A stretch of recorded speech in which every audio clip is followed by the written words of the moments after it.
All right, call to order the Beverages Licensing Authority hearing for June 26, 2024. Certainly. Roll call. Member Absalom. Member Absalom, present. Member Carr. Member Carr, present. Member Califano. Member Califano, present. Member Roberts. Member Roberts, present.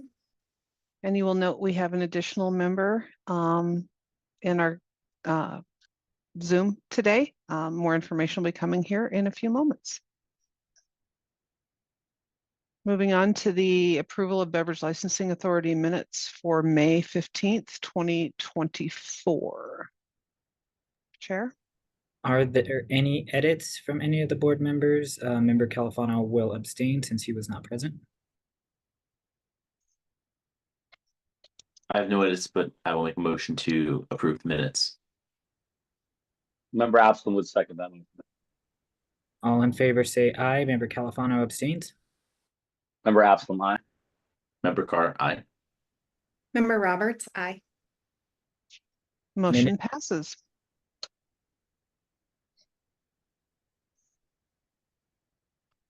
For hearing agenda issues from the licensing clerk, I'm proud to introduce and to swear in this afternoon our new member, Brendan Hagerty, appointed by City Council June 20th. Mr. Hagerty, we're going to swear you in now. If I can get you to please raise your right hand and repeat after me. I state your name. I, Brendan Haggerty, Do solemnly swear or affirm do solemnly swear or affirm that I will support the Constitution of the United States of America that I will support the Constitution of the United States of America and the state of Colorado and the state of Colorado and the charter and ordinances of the city of Boulder, and the charter and ordinances of the city of Boulder, and faithfully perform the duties and faithfully perform the duties of the office of a member of the Beverage Licensing Authority, which I am about to enter. oh boy. I can do it in pieces if you'd like. Let's do that. Yeah. And faithfully perform the duties And faithfully perform the duties of the office of a member of the office of a member of the Beverage Licensing Authority, of the Beverage Licensing Authority, for which I'm about to enter. for which I'm about to enter. Thank you.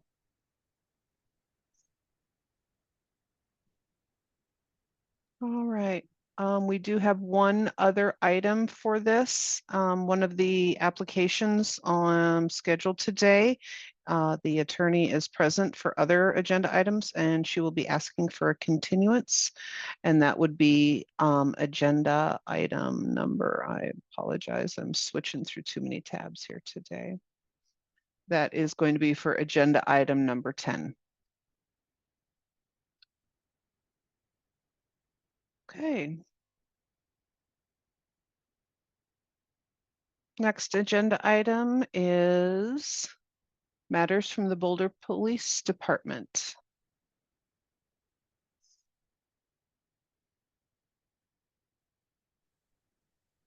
There it goes. Can you hear me okay? Yeah. Hi, I'm Officer Leah Reck with the Boulder Police Department. I'll just give you a quick update. Year to date, I've got 813 fake IDs for 2024. And believe it or not, they're still rolling in for 2023. So we're up to 1,563 for 2023. So far this year, I've completed 73 compliance checks with 14 violations. The inspections of the liquor establishments have resumed this month, as have the bar checks and inspections during the evening hours. And then there was one other item I wanted to bring up, and it was just getting some input from the board about a disturbing trend that I am getting a lot of information about, and I'm not sure how to proceed with this because there is quite a few of them, and that is the liquor license establishments just accepting fake IDs without really doing any checking to make sure that they're a legitimate valid ID. they see a fake ID, they see that the individual on the ID, that the date is okay, it makes them over 21 or 21 or over, and that's it. There's no other checking. They accept it at face value. And I'm hearing that it's, even as young as high school kids are understanding that that's the trend. And so I'm just looking for some input from the board on, some ideas on what we can do to try to help and combat this and make sure that they understand that that's, not acceptable. And that it's a bigger picture than just serving, the individual in front of them alcohol. It actually rolls out and spills out into our community, making it pretty dangerous to have these young individuals consuming alcohol. And the licensed establishments are aware of it. We've had complaints anonymous complaints, I should say, from employees letting us know that, hey, management is aware of this, but yet they told us to go ahead and accept these IDs as long as it says that they're 21. So with that said, I'm just looking for some input from the board on some suggestions or some input on how to start working through that trend. Yeah, that is pretty disturbing. From my initial thoughts, the only thing that I think that it's going to deter this is if they get caught in a compliance check, because how are we going to know otherwise? Because they're not taking the ID, they're not, there's no other step in that process that would assist in deterring. I'd be curious as to what the other board members think. Yeah, this is Member Absalom speaking. I just want to kind of go to the state liquor code on this in terms of how it works. City of Boulder cannot run any compliance checks with a fake ID. So I'm not sure how you can't run a compliance check with someone using a fake ID, correct? That's against the law. No, you can. I did check with the city attorney and with our legal advisor, and we are allowed to use fake IDs and compliance checks. However, it's not something that I would feel comfortable doing it every single time. I guess my concern is that the requirement of a licensee isn't necessarily, if a fake ID is so good, I get what you're saying in terms of people being so young. And if it's an obvious fake ID, what the whole protocol would be would to call a police officer, call the police station right away, right? And hold that ID to confirm if it's real or not. So put the onus on a licensee if it's a really well done fake ID, I don't know that you could really put that requirement onto a licensee. I'd be willing to get the rest of the board's opinions on this, but I think there's kind of a slippery slope there legally, in my opinion. It is a disturbing trend. I had a couple thoughts here. One, which is, what type of communications or outreach are we doing within our schools, especially like the high schools, to parents and letting them know that this is, an issue that we're seeing, and, teachers as well, like people in the community organizations that can help, reduce this type of risky behavior. But then, on the side of the licensees, it's very concerning that they're not, upholding the law. And my thought there is, could we incentivize employees to, report these type of issues to the city anonymously or in some way, that would, motivate them to speak out about these things when they're happening, some sort of anonymous tip line or something like that. Or could we also alternatively incentivize licensees by, hey, if you're turning in these fake IDs, we offer some sort of bounty or something of that nature. My other thought is that potentially the bars program, because do they use fake IDs or are they real? I'm under the understanding that the BARS program does the same exact compliance checks that the city of Boulder does, with people who are in fact underage. That's my understanding. That was also just kind of my understanding. Again, I was under the impression that you can't put like on a licensee, if it's a really good fake ID and it looks real, there's no kind of reasonable doubt to not let that person in. Although we're training people on fake IDs as much as we can, if the fake ID, obviously there's scans and all those things, but there's fake IDs that scan. I think maybe this is a gray area, and I think it's important. And it's concerning to me because managers who are looking at this are saying, hey, if it's a really good fake ID, if there's any question, I think there just needs to be this line. If there's any question at all, you should call BPD and hold that person there. That's actually how operators should always do it. The second there's a question about an ID, whether it be fake, whether it be underage, they should be getting involved the city. And that generally will weed out people with fake IDs. I mean, the second you say, hey, wait right here, I'm just going to have a police officer come and validate this for you. And that should be the policy of every licensee in the city of Boulder, in my opinion. Officer Rack, can I just have a little clarification? Are you saying that these high schoolers are just using their own IDs as well and establishments? So it's not just, what is the trend? I thought you said that it was, they're just giving them to anybody. It doesn't matter if the age is correct or not. Like even if it's, Oh, sorry, go ahead. no, I think you understood. Yeah. Yeah, so the information that I'm receiving is that they're fake IDs. So our high school, our youngest high school kids are indeed getting the fake IDs. But the establishments are just taking a quick glance, making sure that it says that they're, of age to consume alcohol, and that's the end of it. There's no scanning, there's no books out comparing to make sure that they are good IDs. And I'm not gonna lie, the IDs that are coming in are very good, and some of them do scan. I've had this conversation with my coworker who's the marijuana officer, and in the marijuana industry, they do have to have scanners. That's a requirement. They do have to have video. That's another requirement. And so I feel like our alcohol should be just as important and taken just as serious because of how quickly it can spill out into our community and the dangers that surround that. And so hearing that the establishments are just glancing at the IDs, not really taking it into account, scanning them or looking at the book to make sure that they are, comparing to what they have for the current ID book.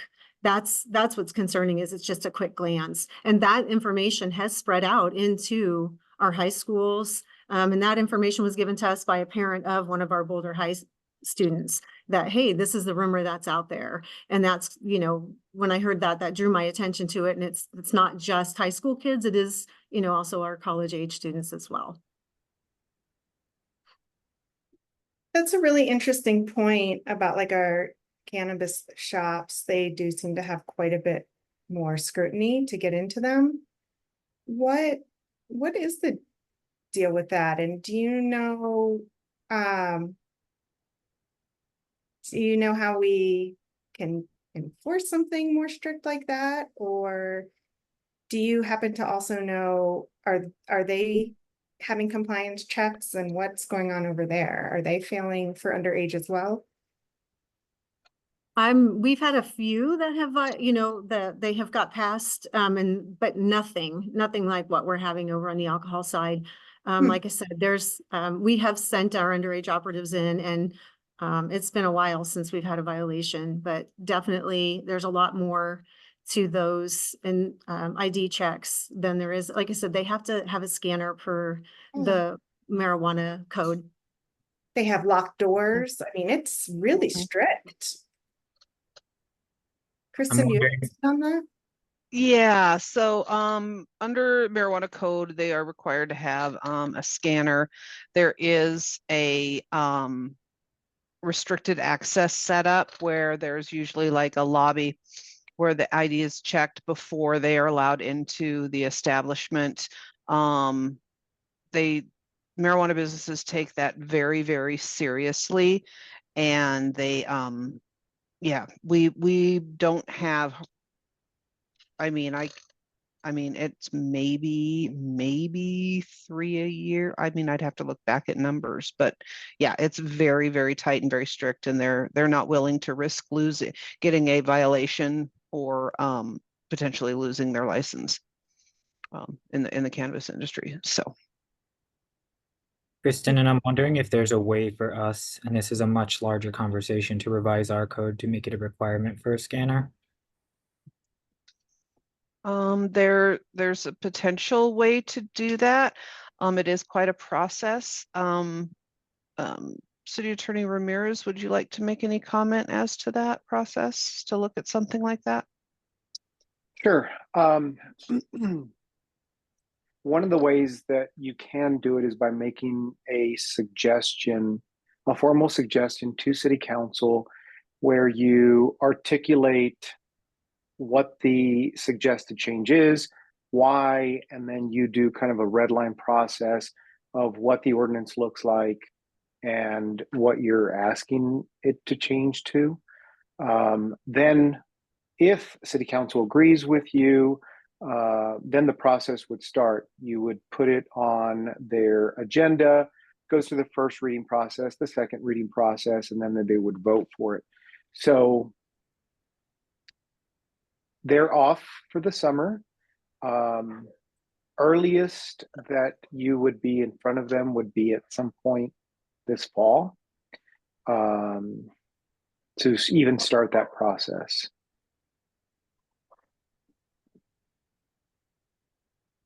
I don't know how the rest of the board feels about a potential revision to our code. This is member Absalom, and I would say that this would be a large revision to the code for liquor licensees. So I think it's something we should discuss further. Like you said, member Califano, we'd have to, I think, discuss it further. I think the suggestion and the big suggestion we can get Nathan Dewey from RIR involved in education around this, especially the registered managers here in the city of Boulder, understanding if there's any doubt about someone's age and or the validity of their identification card, that they need to get DPD involved. There's no, just the idea that someone has some sort of laminated document that says that they're old enough and that's okay by someone is unacceptable, of course. And I think there's an education component. I think member Carr mentioned that. I think that's a big part of it. So if we can start sending that message out now, and I'd love to further discussion about a code change, because to member Robert's point, the marijuana side is just so completely stringent compared to what happens in alcohol. So I think right now education would be the best way in getting the word out to people and make sure operators are clear that they are in violation accepting people who are underage no matter which way you slice it. So understanding that you can't have any manager saying, okay, they have something that says they're old enough and that's okay. That can't be knowledge in our community. So I think Nathan Dewey is a big resource for this, but I think that's how we can start, is my suggestion. Yeah, and this is member Carr, and just to add on to that, I think we should, since, Officer Rec, as you mentioned, we can do compliance checks with fake IDs. Like, whether we do that or not is really up to your team, but I think we should make licensees aware that that is something we can incorporate, we can do, and they can, have their, license, be suspended or anything for those violations as well. I agree. Maybe we can put this as one and like end of agenda item to discuss in August. I agree. In the meantime, my goal is to adjust my hours a couple times a month and get out there and start opening up those lines of communication with the liquor establishments to kind of let them know, that we're back. COVID is hopefully a thing of the past and that we will be out again. And so just kind of open up those lines. So that is my goal, is to get out there in those nighttime hours when those establishments are up and, running, and, just do some education and communication. Great, we appreciate that. Are there any other questions for Officer Rec? Not seeing any. All right, well, thank you, Officer Rec, for all that you do. Thank you for that info too. That's really important. Continuing on is agenda item number 3, matters from the Responsible Association of Retailers. Mr. Nathan Dewey. Kristen, real quick, did we need to read the I can't I'm remember. gonna do it. I'm gonna do it right after Nathan's finished. Yes. Perfect. Okay, thank you. Hey, good afternoon. Thanks for the shout out, Mike. I think this is a conversation Michael and I have had a few times actually in the past, and this is something I've even brought up to y'all in the past before. As you all know, I do the same thing with cannabis that I do with alcohol with RAR. And for me, for years, this is what my 10th year doing this. I've always said the ramifications, the legality, all the laws, you know, I have to hold my phone because I'm in my car, but you know, marijuana's up here, alcohol's here. And I think there needs to be some more of alcohol being brought up, which is why I think this is a great thing to talk about today. Education is going to help.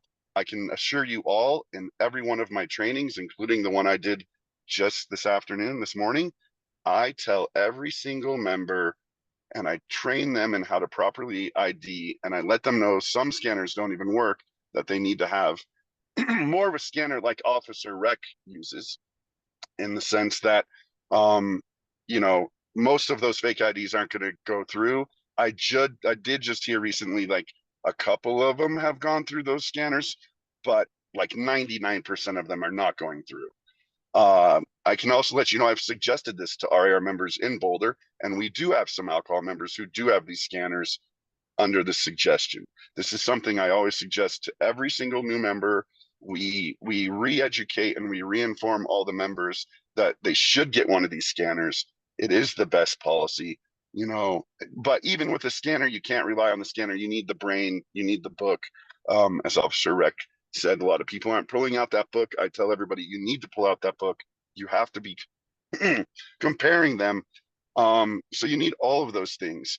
Officer Denig and I used to do fake ID training. I think that's something Officer Rec and I should start back up. That's a way for her to connect with the members. I will pull as many members in there as I can so that we can go over those regulations, go over the procedures. Officer Rec can go over how she would like things done. And also so Officer Rec can know I've let people know continually that they are back out there. They're checking, they're watching, watch out for vertical IDs, but especially watch out for the fake IDs. So I definitely am happy to hear this. I think this is something that should be addressed. And honestly, I do think, you know, maybe we do need to enforce scanners and across Colorado, quite frankly, not just Boulder, because it is highly effective in the cannabis industry. They have the double checks they have to do. They have to have that scanner.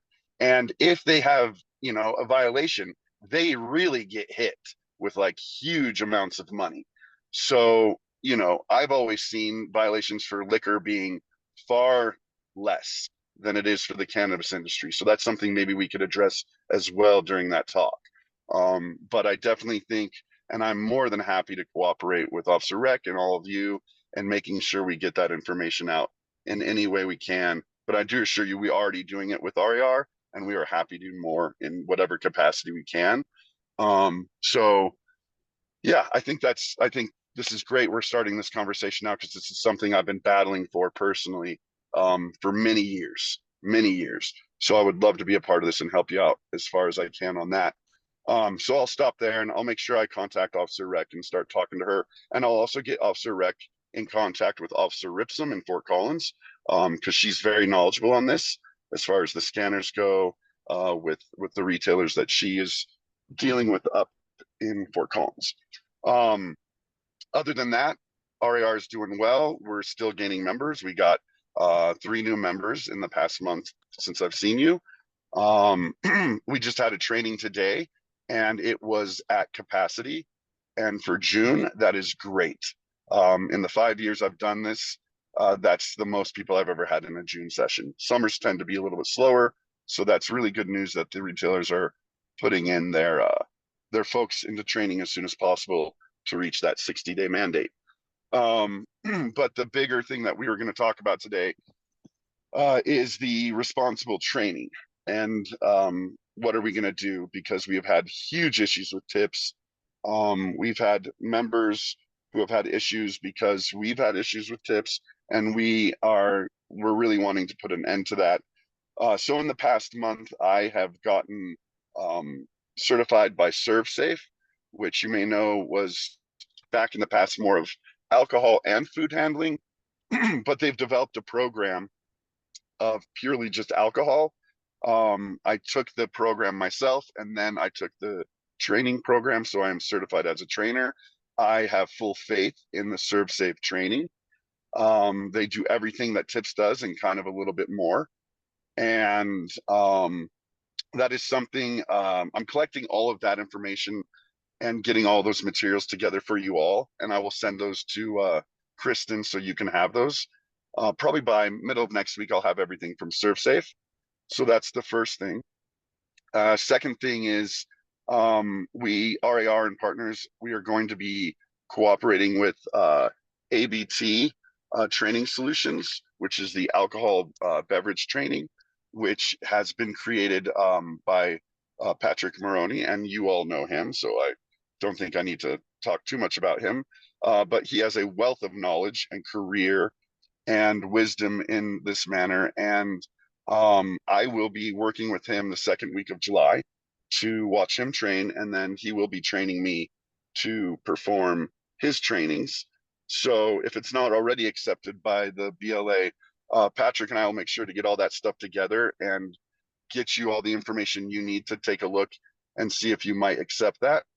Because quite honestly, moving forward, I would like to make tips our third and last option, or by request option.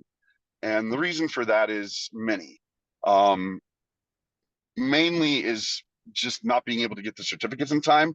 It literally took me 3 weeks, and I had to go up and up and up and up into the tips organization to get these certificates, to even get my assistant her access after she passed her recertification as a trainer. They just lost access. They lost my certificate that I got for my retraining. So it's just really gone downhill as an organization. And the training is fine, and it's still solid, of course, nothing's changed. And in fact, they've actually added a Colorado supplementary part to it, which is nice. But I know both SurfSafe and ABT will do that as well. So for me, the trouble with them is not worth losing members over or having issues with members with something that's out of my hands. But we will still offer it until you all decide that it's okay to do the other trainings. And then once that's been verified, then we will kind of put tips back there by request. If someone wants tips, no problem. Mandy and myself will be trained to do it. But we also were going to offer the ABT training and the SurfSafe trainings, which honestly actually kind of helps us to build a bigger membership, because there are now retailers who will not take tips. They've moved on to, you all know John Ballier, they've moved on to John's program. He's with SurfSafe. So I just think moving forward, and I believe you guys accept SurfSafe, but moving forward, I would also like to include ABT in this because it's a solid training. And I mean, again, Patrick is, I've worked with him off and on through the years and gotten knowledge from him. And I think it's just a great resource for RAR and for Boulder and for the members at large. And that's maybe something we could pull him in if he's interested. I'm just coming up with an idea now to do the fake training with Officer Rec and I, really just come at the community with as much force as we can on that issue. So really, after the month that since I've seen you, I've gotten trained. I'm ready to get trained in the next one. And I figured out that tips is really not probably the best option for us or Boulder and the retailers moving forward. But again, we will offer it, and I'm happy to offer it and to remain being trained in it. And actually, and I've gone through my executive director, Heather Vesgard, who happens to be here watching us today because she wants to see what we all do and how we do it. So she also is okay with us moving forward with this. And I just really think it's a good idea that we open up options to retailers who now have a really bad taste for tips in their mouth, including myself on some levels. But like today, we did the training and it was fine. And the other thing about tips that is really hard for us as a nonprofit is they've increased their prices on manuals by 110%. Manuals were $16 and then they got to 20. And now they're $42 for a manual with a Scantron. Because they're trying to push this digital voucher thing where I would go in and train, and then I give the trainees a digital voucher that they then go home and take the test at home. I don't like that. because then you can cheat or you can misunderstand things. And I think it's just a better resource, since you all want them to have in-class trainers, that they are with me when they're taking the test. One, they won't cheat. And two, if they do have questions, we can answer those questions and we can get them the right answers. So I guess just moving forward, I just want your thoughts on if you're okay that we offer 3 trainings. And again, like I said, I will get you all the ServSafe training materials so you can look it over. I'm sure Patrick will be happy to share all of his ABT trainings so you can look it over. And I'm really feeling positive moving forward with all 3 trainings. And other than that, that's all I believe I have for today. Great, thank you, Mr. Dewey. There any questions for Mr. Dewey?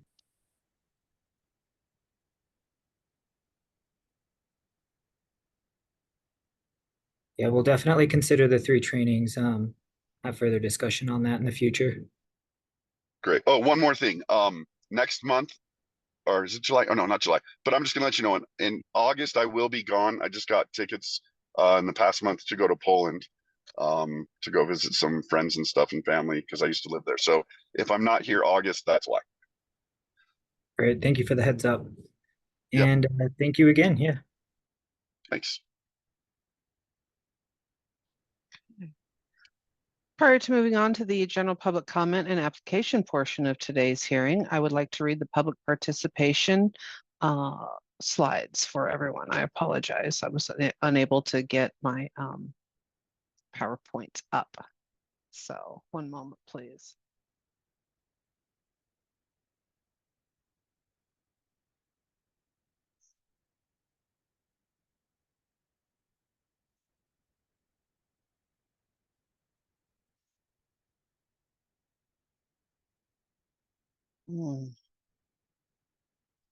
It's still not wanting to let me show. One moment.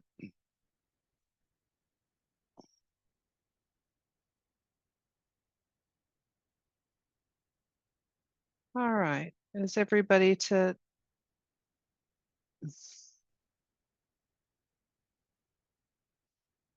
Apologies. I'm having some difficulty with sharing. But let me see what I can do.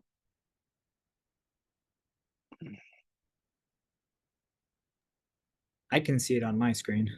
Yeah, the problem is that when it's blanking out everything else, so even though I know it, I can't read it because it's covering, and I've got 3 monitors up and it's blanking out all of my black. It's blanking everything out for me. One moment. Is it still showing up? Yes.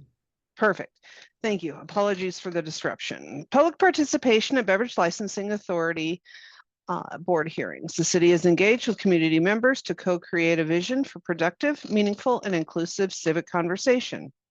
This vision supports physical and emotional safety for community members, staff and board and commission members, as well as democracy for people of all ages, identities, lived experiences, and political perspectives. More about this vision and the project's community engagement process can be found on the link on your screen.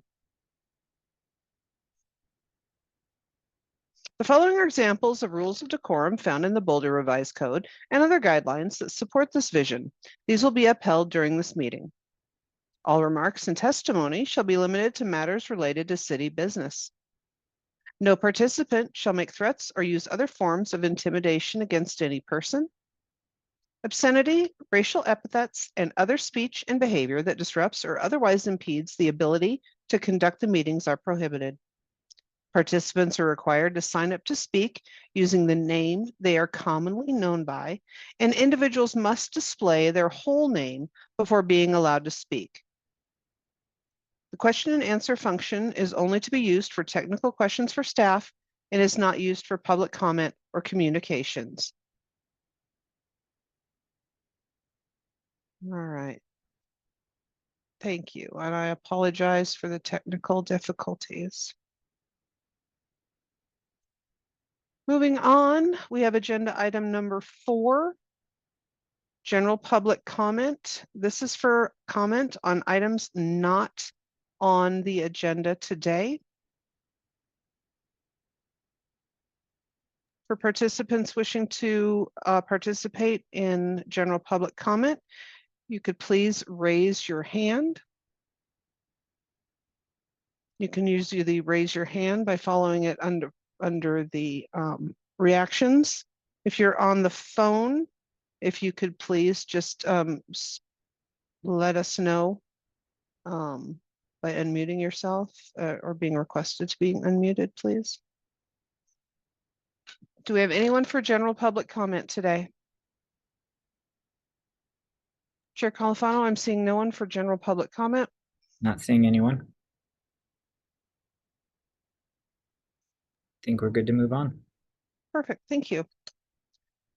Continuing to agenda item number 5, Penco Corporation doing business as Chicken on the Hill, 1119 13th Street, Boulder, Colorado, 80302 for monthly status report to the BLA.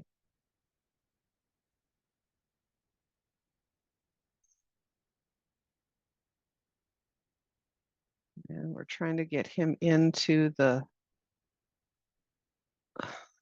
chat. One moment.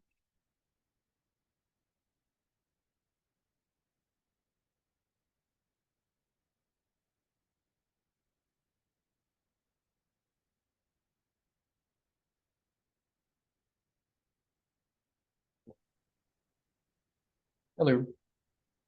Perfect. Kristen, are all the reports in good? Yes, yes, they were. He is in good standing with both occupation tax and sales tax. Perfect. Thank you so much, Mr. Liu, and keep it up. Thank you, sir. Thank you, guys.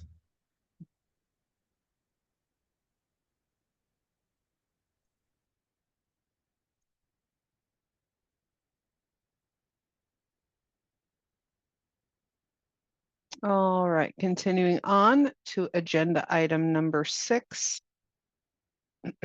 Show cause hearing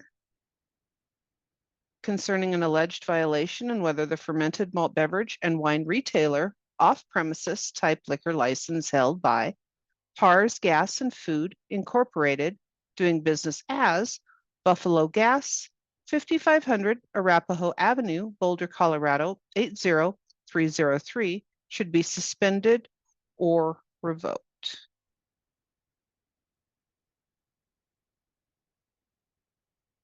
If you're here for this item, please raise. Oh, perfect. Thank you.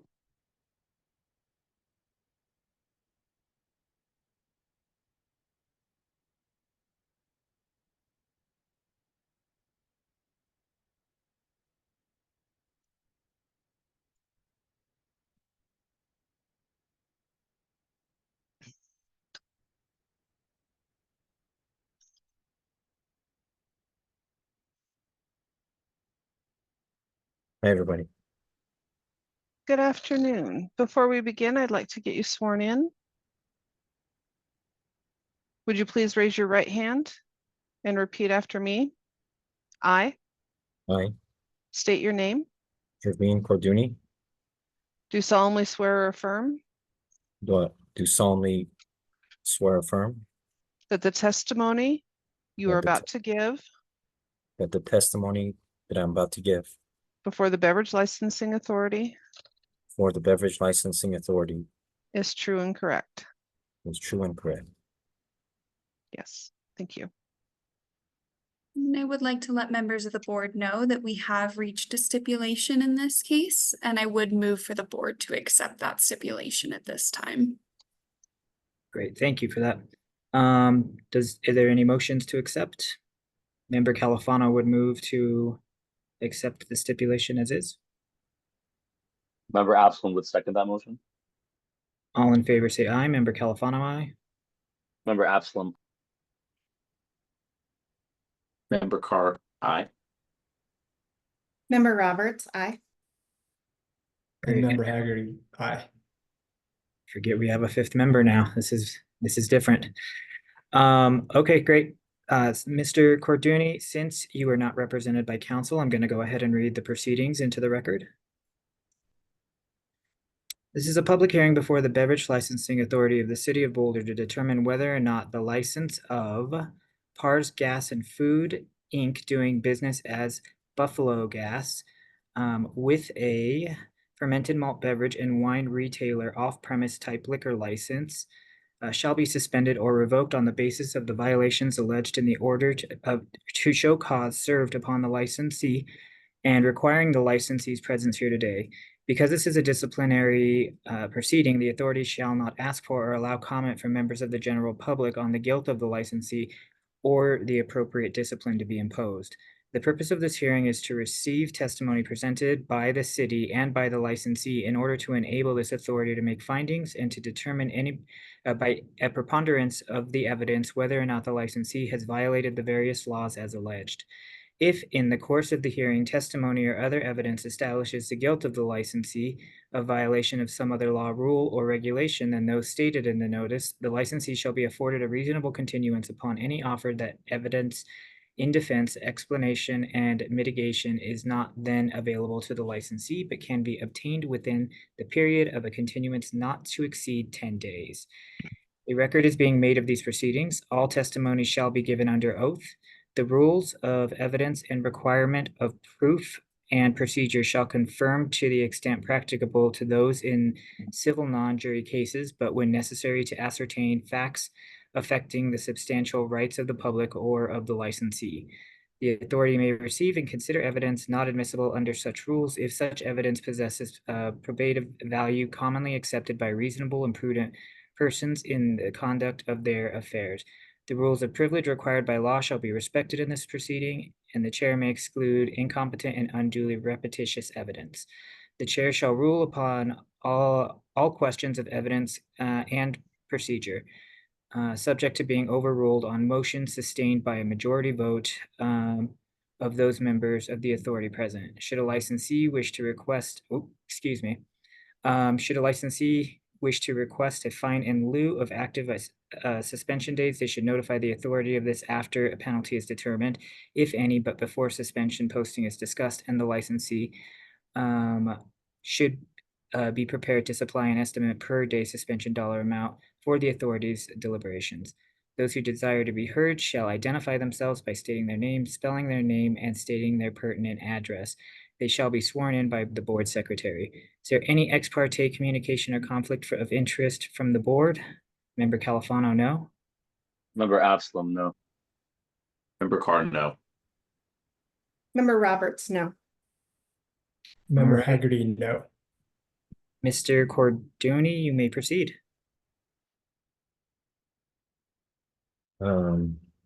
Thanks for having me. I take full responsibility for what happened. I'm guessing you guys all got the packet that I sent. It was a mistake that my cashier made. I'm not proud of it. I never thought it would happen, but she made a mistake of being overwhelmed behind the cash register. She had got a call from her son, and her friend was visiting her at the time, and when this thing happened, she made a mistake. I take full responsibility. I know it's a very serious matter. One of the things that we're doing differently now is making sure that all employees take their job seriously. One of the problems that happen is, I think, some of the employees just don't take their job seriously, which is a problem. Selling alcohol is a big deal, and so one of the things that I'm doing differently now is, instead of doing every 2 years worth of training, I'm just going to do it every year. Make sure everybody does the training every year, just as a reminder for them to know, hey, this is serious. We just can't keep on just doing what we're doing this way. The other thing that we're doing differently is that we're scanning IDs now. I've included in the packets that actual process that goes into it. I know before this whole thing started, there was a little bit of talk about scanners. I think if there was some specific programs for scanning, specific machines that is approved by the city or the state. I think that's a great idea. The scanner that I'm using now is part of the POS system. So it does tell me if the ID is expired, but it doesn't tell me if the ID is fake or not.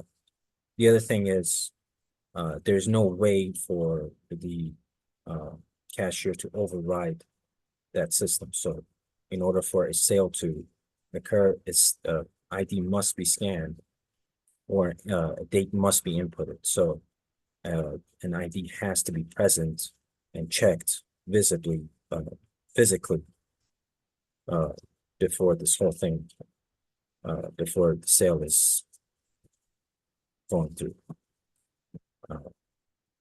I'm open to any ideas to try and mitigate, but I am taking it very seriously. I don't know what else I could do. I'm open to ideas to stop this from ever happening again. Great, thank you for that. Are there any questions from the board? What I would say is have a fake ID book ready with you at the cash register. Did you say your scanner won't make the sale if they're underage? It will not. No, it will not make. It will prompt and say that it's this ID is under 21, and it will cancel the sale. So they will have to present a different ID, in which case the sale would not go through. I do have a ID checking guide. I forgot to include it in the packet, but I can show you a picture of it. But I just had I don't know if you guys can see it on my phone, but this is next to the register. This is, we keep this by the register to make sure we do check IDs. Make sure it's their ID that they're presenting, and make sure it's a legitimate ID as best as we can. It's kind of hard to tell because a lot of people that present IDs have IDs that are from out of the country. So, how do we go about dealing with that? The software doesn't scan out of the country IDs. So, that's another issue. But I'm open to any ideas that the board has for me to tighten up any holes. This is Member Absalom, if it's okay if I ask a question. Mr. Moody, did you say that you did not have the scanner in place during the time of the infraction, correct? So no, we did not. There was a scanner. Okay, it was implemented afterwards, yeah. Yes. Okay. There was a scanner in place, but the POS software that we run has a default button where when you scan an item that requires an ID, it prompts you for that ID. If one of the things you can do is you can press a default button and override it, and you can continue there. Well, I've gone in and have taken that out, so there's no way that it can be overridden by the cashier. So there's no laziness on their part that they can kind of, jump over. So just to answer your question, I sorry to interrupt you there if you have something else to say. Your question about what to do with anything of an out of country ID. I think if you were listening earlier, we are saying you can just get Boulder Police Department involved. That should be the training, right? So if you're confused about how to deal with any sort of ID that you're not sure of, you can hold a person right there and say, hey, if you want to continue this sale, go ahead and we'll have a police officer come and verify your identification.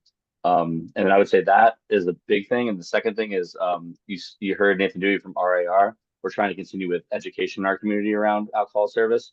Being involved with that organization would be very important for your business and your licensee. I would say other than that, I want to say that, people make mistakes all the time, but keep up on the training and keep up on everything you get from our community. Mr. Cardini, are you a member of the RAR? I am not, no. Mr. Dewey, who was speaking earlier, heads that up, and that's a really good organization for you to be part of, and they have a lot of tips and trainings and best practices. Sure. How would I sign up for that? Is it a company that I would just look up, RAR? I believe we can send him that information, right, Thank you. Kristen? Yeah, thank you. All right. Anything else from any of the other board members? All right, Mr. Corduni, is there any other information or anything else you'd like to present to us? No, I am doing everything I can to make sure this doesn't happen again, because I obviously don't want to be here. No offense to anybody here. This is a big concern to me as well. I am taking it very seriously. Great, thank you. So at this time, we will close for deliberation. Is there a motion? Personally, Member Califano, I don't see really that or any aggravating factors. I think it's kind of a wash. And so I would make a motion for table value, which I believe is 5 days served and 9 days held in abeyance.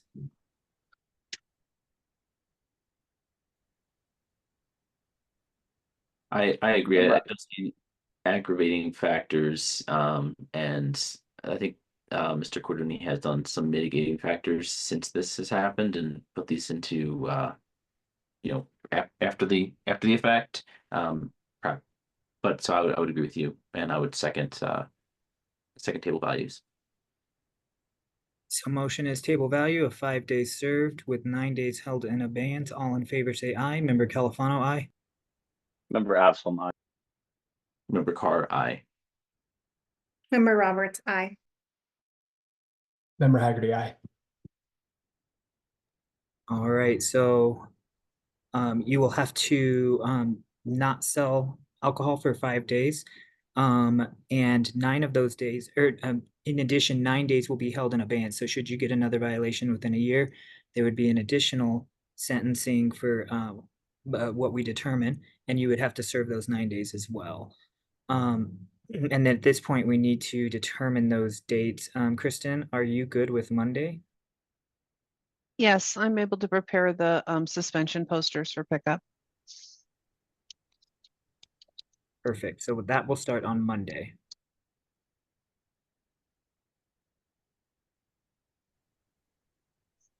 Thank you so much, Mr. Corduni. Thank you guys very much.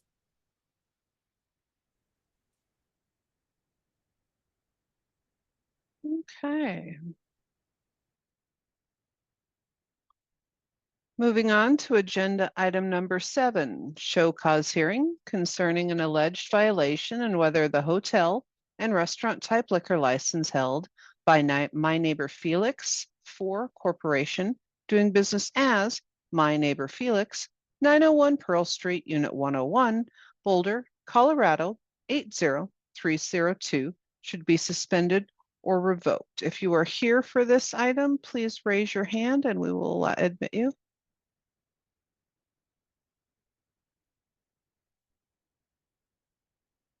Okay, I have Savannah, but no last name.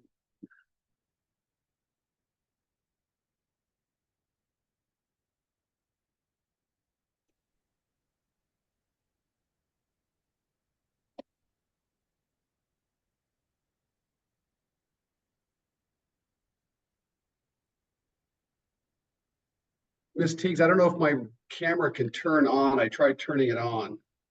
Please try turning it on. There we go. We also have a Savannah Hyde as well. And I see her there, but I don't see her face. She does have the ability to turn on her camera from my end, is what I'm seeing. Thank you. Sorry, it didn't let me in first.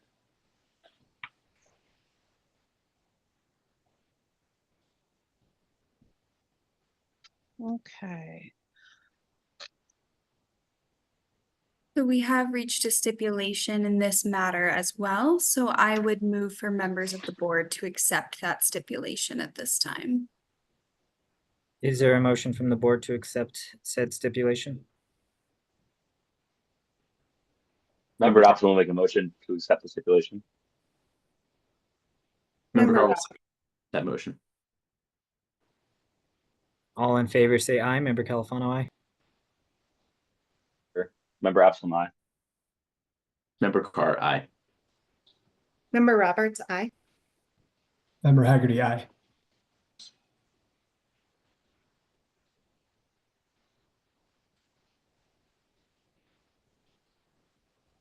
All right. Mr. Stapin, are you recording your appearance? Yes, please, and thank you. Good afternoon, everybody. My name is Adam Stapin, Stapen. I'm an attorney here in the state of Colorado. My registration number is 27506. Also with me on your screen is Savannah Hyde, and she's the operations manager for the licensee pending before you today. I can get you sworn in, Savannah. Savannah, can you state your name, spell your last name, give your address, please? Yeah, Savannah Hyde. My last name is spelled Hyde. Your address, please. My home address is 3550 West 38th Avenue, Denver, Colorado, 80201. Would you please? Thank you. Would you please raise your right hand and repeat after me? I state your name. I, Savannah Hyde, Do solemnly swear or affirm do solemnly swear and affirm that the testimony you are about to give that the testimony I'm about to give before the Beverage Licensing Authority before the Beverage Licensing Authority is true and correct. is true and correct. Thank you. Great. And Mr. Stapin, since you're representing his counsel, I'd ask if you'd be willing to waive the reading of the procedures into the record. We are. Thank you for asking. Great. And is there any ex parte communication or conflict of interest from any of the board members for this agenda item? Member Califano, no. Member Absalom, no. Member Carr, no. Member Roberts, no. Member Haggerty, no. Great. Mr. Stapin, you may proceed. Thank you very much. At the outset, I'd like to apologize. Obviously, the licensee did not intend to sell alcohol to a minor, and it's not been a pattern or practice of this licensee at this location or other locations in which it operates to sell alcohol to a minor. This licensee is owned by Francois Safadine. I've represented Francois for many, many, many, many years. He's been in the hospitality industry for many, many, many years. He understands the seriousness of selling alcohol to a minor or to an intoxicated individual. Obviously, we worked with Ms. Keller, and we accept full responsibility for the actions of our employee at that time. We did submit the mitigation packet to you, and I think because of the experience that Mr. Safadine has, you could see he's built internal policies and procedures. He has internal training. He uses the external tips training. We have a patron scan that we're required to use. As a result of this failure, everyone has been retrained to use the scanning machine again. Everyone will be going through training again, I believe tomorrow, June 27th. And the employee who committed the act that violated our policies and procedures and the laws of the state of Colorado and the ordinances of the Boulder was fired. And we take this extremely seriously. And I don't want to reiterate everything that's within the mitigation packet. I suspect you folks have had an opportunity to review that. But we are here to answer the questions you have. I do believe, based on my experience, that I do believe that this does require some deviation from the standard. And the reason why I say that is I think we should recognize licensees who do go above and beyond and do have extensive internal policies and procedures, do have internal training, also have external training, also have scanners, and then also have a track record of being a good corporate citizen, not only within Boulder, but within the state of Colorado and the hospitality world therein. I think there should be some recognition of the longevity and the work and effort that is put into this, rather than looking at it as a table value just because a violation occurred.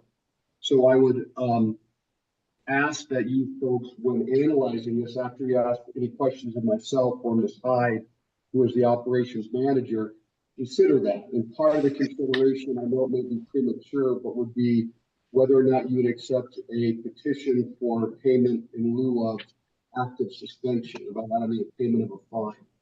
But we're here to answer any questions. I can tell you Mr. Safadine and his organization takes this extremely seriously. I think he's been in the hospitality world for at least 30, if not 40 years. This is something that he takes to heart, which is why Ms. Hyde is here, the operations manager, not the general manager. She's been involved in this conduct, correcting the conduct, ensuring the retraining, and here to take full responsibility for the actions of, truthfully, our weakest employee at his or her weakest time. I can keep talking for hours, as you folks know, so I will leave it at that. And if you have any questions of either myself or Ms. Hyde, please feel free to ask. Thank you, Mr. Stapin. I do have a quick question. So your training manual for Savannah, excuse me, your training manual is very extensive. It's very thorough. What happened here? I mean, it just seems like what it appears, and we've read the affidavit, so we saw what happened, but just curious with that employee, do we have any idea? It almost seems as though they just got really, really comfortable. Yeah, I don't even know if it was comfortable, honestly. It was probably one of the hardest times I personally had firing an employee because he was genuinely a great employee. Oz had worked with us for a long time.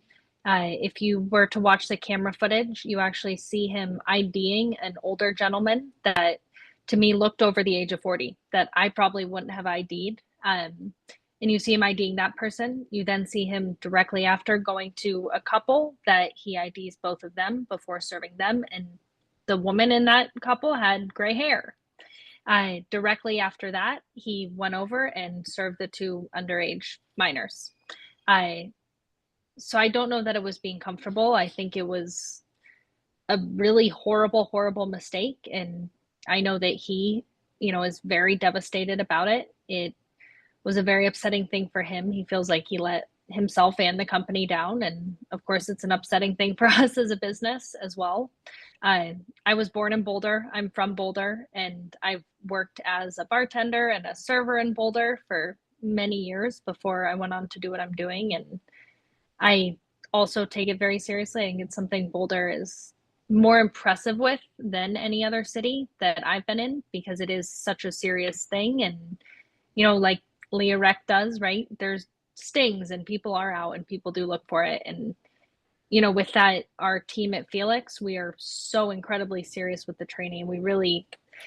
We talk about it every single day because I've been in it and because they've been in it and they live in Boulder and they know that. And so I don't think there's any excuse. It was really the oddest thing watching the camera footage because he was ID'd again, and then just didn't. It really was so odd, and I wish I had a better answer because it was just a horrible, horrible slip up.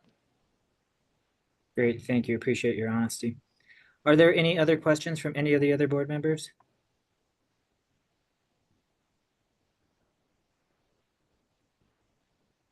Not seeing any. Mr. Stapin, did you have anything you'd like to add as conclusion?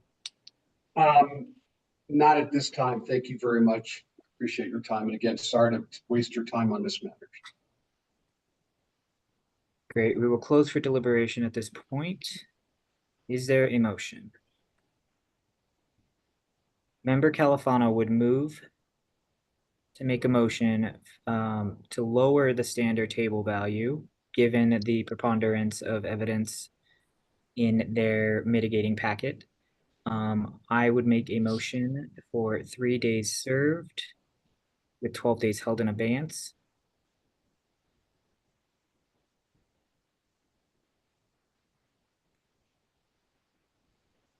I also see that they have a very extensive mitigation packet. And it sounds to me like they have, I don't know if I've ever seen an operations manual that was this comprehensive.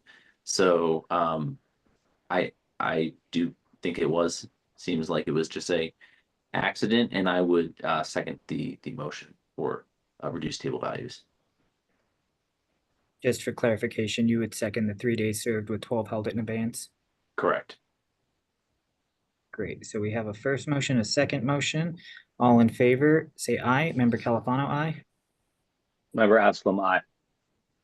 Member Carr, aye. Member Roberts, aye. Member Haggerty, aye. Great. And as far as dates served, Kristen, are we able to get that for this upcoming Monday? Certainly. May I respond to that real quick? Or am I? You can, but the motion's been made and passed, so. No, I understand the days. I guess the picking of the days, the 3 days, obviously next week is a holiday week. I believe it's the 4th of July week, and that's very important for businesses such as Mr. Safadine's, and what you've proven he takes this very seriously. If you are going to impose a 3-day suspension rather than potentially allowing a fine in lieu of the 3, I would ask that we be considerate of the holiday week, given the testimony you've heard and evidence that you have before you. What would your suggestion be? Ms. Hyde, would the following Monday be better rather than next Monday, but the Monday after? I would greatly appreciate it. It's not easy staying in business in Boulder, unfortunately, with restaurants anymore. So I would greatly appreciate it, but I understand if that is not an option. We're the ones with the mistake, not you. So How does the rest of the board feel about entertaining this date change? This is Member This is Carr. member. Go ahead, I Member would Carr. I would support that change. I think it's reasonable ask. I second Member Carr's sentiment with all the mitigation. I think that's a reasonable request. Great. Kristen, we're good to change it to the following Monday? Correct. That would be Monday, June 8th. Due to the holiday, however, I will be preparing the posters to be picked up on Friday and held onto and then posted with proof of posting emailed by way of photograph per the instructions from Monday the 8th. Roberto, do we need a motion or a vote for that? You do, but I wanted to clarify something because everything is on the record. Kristen, you said June, and I think you meant July. I I'm do confident you meant July. apologize. Yes, July. I'm still managing technical difficulties here on my end. All right, so a quick vote would be appropriate. Great. So we have a first and a second to move it to Monday. July, what was that again? 8th. July 8th. 8th. All in favor say aye. Member Califano, aye. Member Absalom, aye. Member Roberts, aye. Member Haggerty, aye.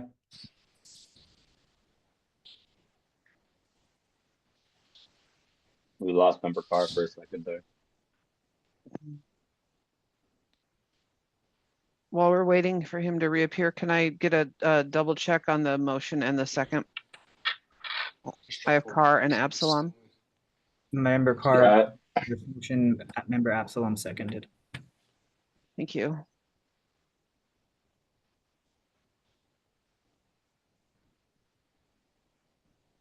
Member Carr, are you able to hear us?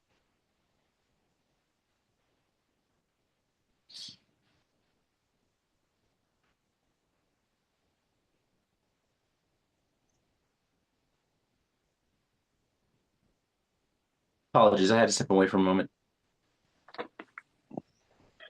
So we voted on the motion to move the date to July 8th. Are you? Member Carr in favor. Sorry about that.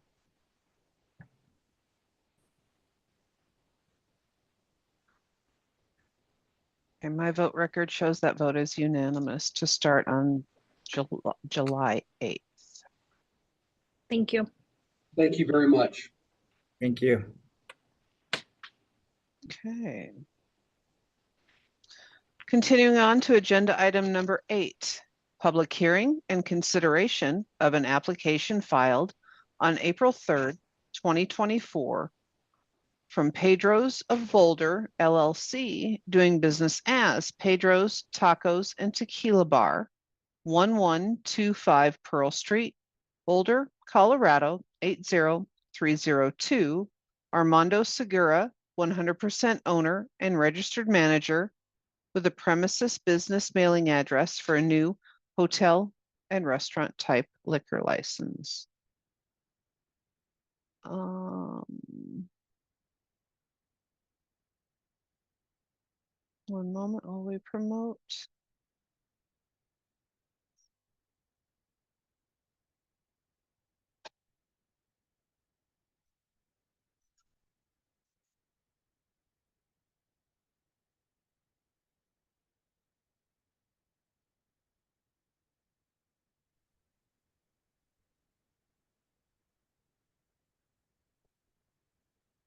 And is there anyone else for this item?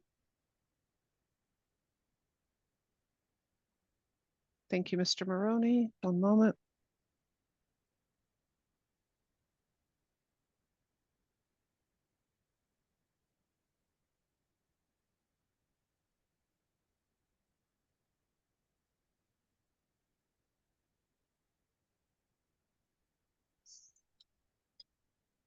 Thank you.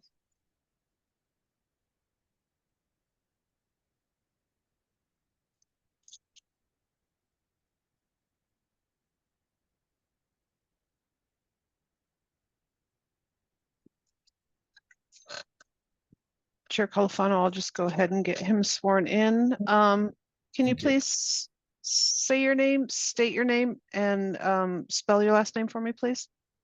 Armando Oseguera, Armando Oseguera, Oseguera. And your address, please? 139 Pleasant Ridge Drive, Belle Chase, Louisiana 70037. Perfect, thank you. And can you raise your right hand and repeat after me? I state your name. State your name. Yep. I'm Armando. Do solemnly swear or affirm And swear. What? Okay. Do you need me to repeat? Please. Do solemnly swear or affirm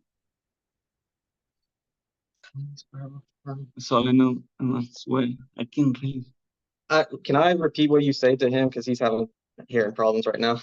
Oh, absolutely. I wasn't aware an interpreter would be helpful. I apologize. And what is your name, sir? I'm his son, Nicholas Oseguera, same last name. All right. Thank you, Nicholas. Is that acceptable to the authority? Perfect. Yes. All right. Okay. Let's start over. I state your name. I'm Armando Oseguera. Do solemnly swear or affirm. Solemnly swear or affirm. Do solemnly swear or I solemnly swear. Yes. You say. You. Can he talk for me, please? Mr. Nicholas, do you have any ownership percent? I don't believe you have any ownership percentage. Correct? I'm the general manager. Would that be okay as well, even if I'm not on there?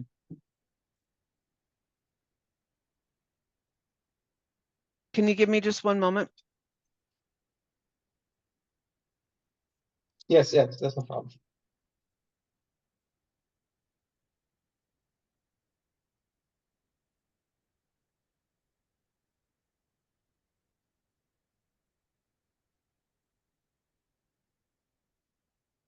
So quick question, follow up, Nicholas, would you be just being the one giving the testimony then? The only one giving testimony then? Yeah, I guess if if he can't do it. Right, because whoever's going to be speaking has to be sworn in. Okay. Okay. Okay. You can do it, please. Okay, so Who's ever going to be sworn in and provide the testimony for today, can you please raise your right hand and repeat after me? Yeah. I Nicholas state your Ostergill, name. Perfect, thank you. Do solemnly swear or affirm do solemnly swear or affirm that the testimony I am about to give, that the testimony I am about to give, the Beverage Licensing Authority, the Beverage Licensing Authority, is true and correct. is true and correct. Perfect. So that will allow you to be the one that provides testimony today.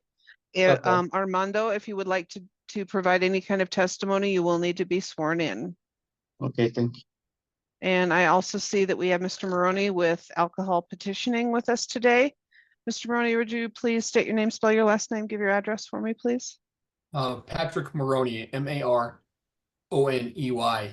business address of P.O. Box 998, Johnstown, Colorado 80534. Perfect. Can you raise your right hand and repeat after me? I state your name. I, Patrick Maroney, Do solemnly swear or affirm do solemnly swear and affirm that the testimony I'm about to give, the testimony I am about to give the Beverage Licensing Authority, to the Beverage Licensing Authority is true and correct. is true and correct. Perfect. Will there be anyone else for this matter?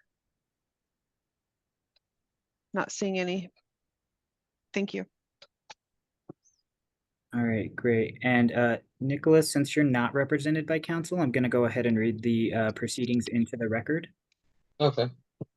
This is a public hearing before the Beverage Licensing Authority of the City of Boulder to determine whether or not the application of Pedro's of Boulder LLC doing business as Pedro's Tacos and Tequila Bar for a new hotel or restaurant and hotel liquor license shall be granted or denied.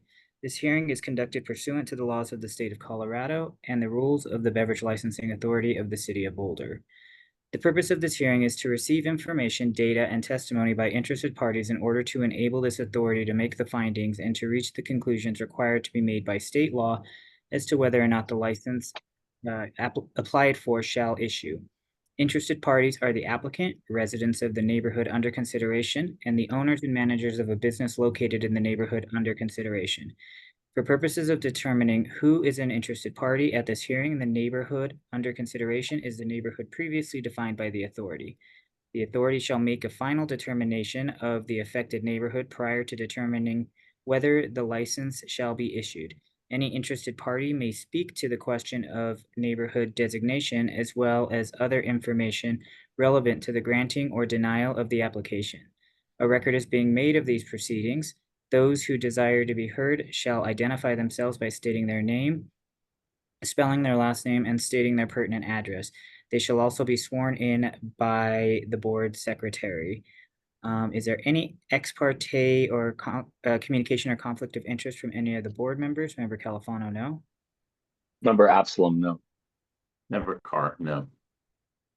Member Roberts, no. Member Haggerty, no. And is there anyone in the audience that wishes to speak to this agenda item? If you could please raise your hand. I am not seeing any. All right, Nicholas, you may proceed. This is where you kind of talk about what you're planning on doing, your policies, trainings, everything like that. Okay, yeah. So of course we're signing up for our liquor license. We in terms of the training, all of our servers, bartenders are required to have their alcohol beverage training certificates before they even touch or even serve alcohol at any point. We are in the process of getting a scanner for IDs. We do have our ID booklet, the 2024 edition. And then as far as you got anything? Yeah, I mean, as far as anything else, if you know, obviously if somebody like 40 years old, you can tell, you know, they would still have to check it, just to make sure like we're not serving anybody underage, you know.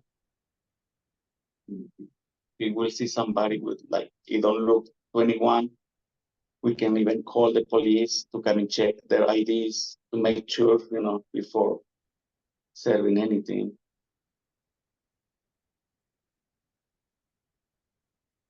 But yeah. We're here to answer any questions that you guys have. Thank you for that. Are there any questions from the board? This is Member Rapson speaking. I'm just looking at your application here, and you have a seating capacity of 200 people. And I'm looking at the staffing of 6 part-time and 4 full-time employees. Yeah, it's Is that sorry, go ahead. Oh no, I was just wondering how are you going to manage that many people when it comes to responsible alcohol service with that many employees?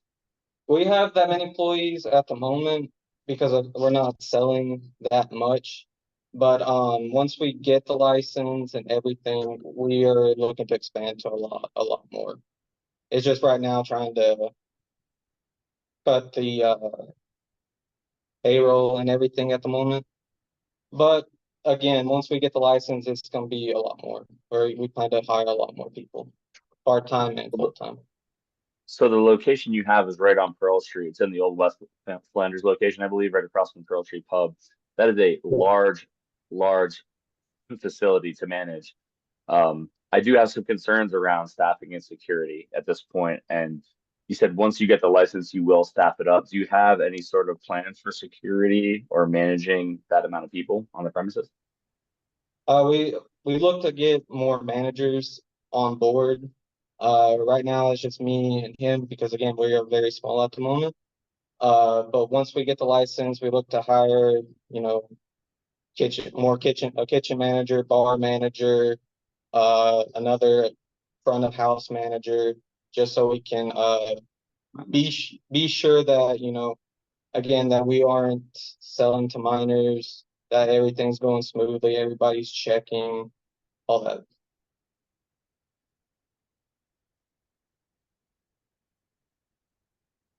I have no other questions right now. I'll leave to the rest of the board members.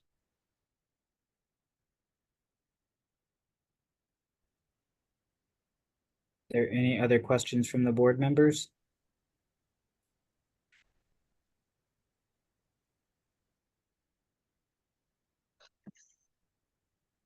Leah, did you have something?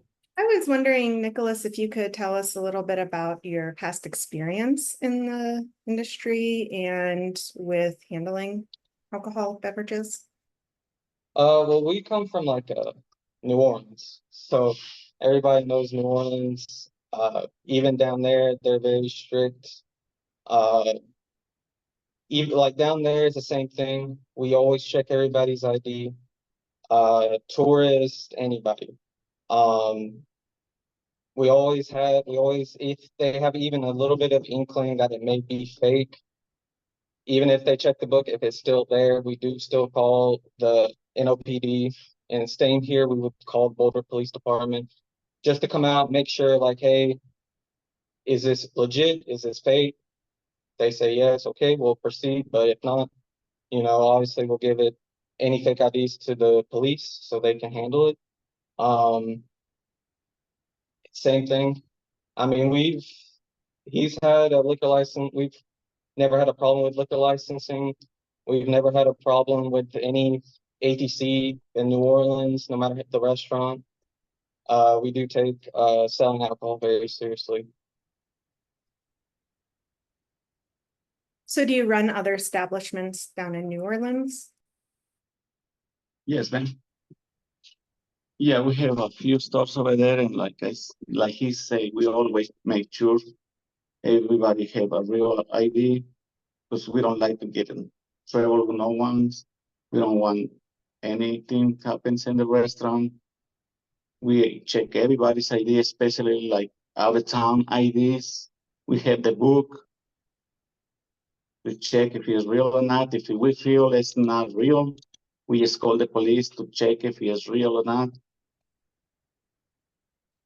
And yeah, we have a lot of experience in other restaurants.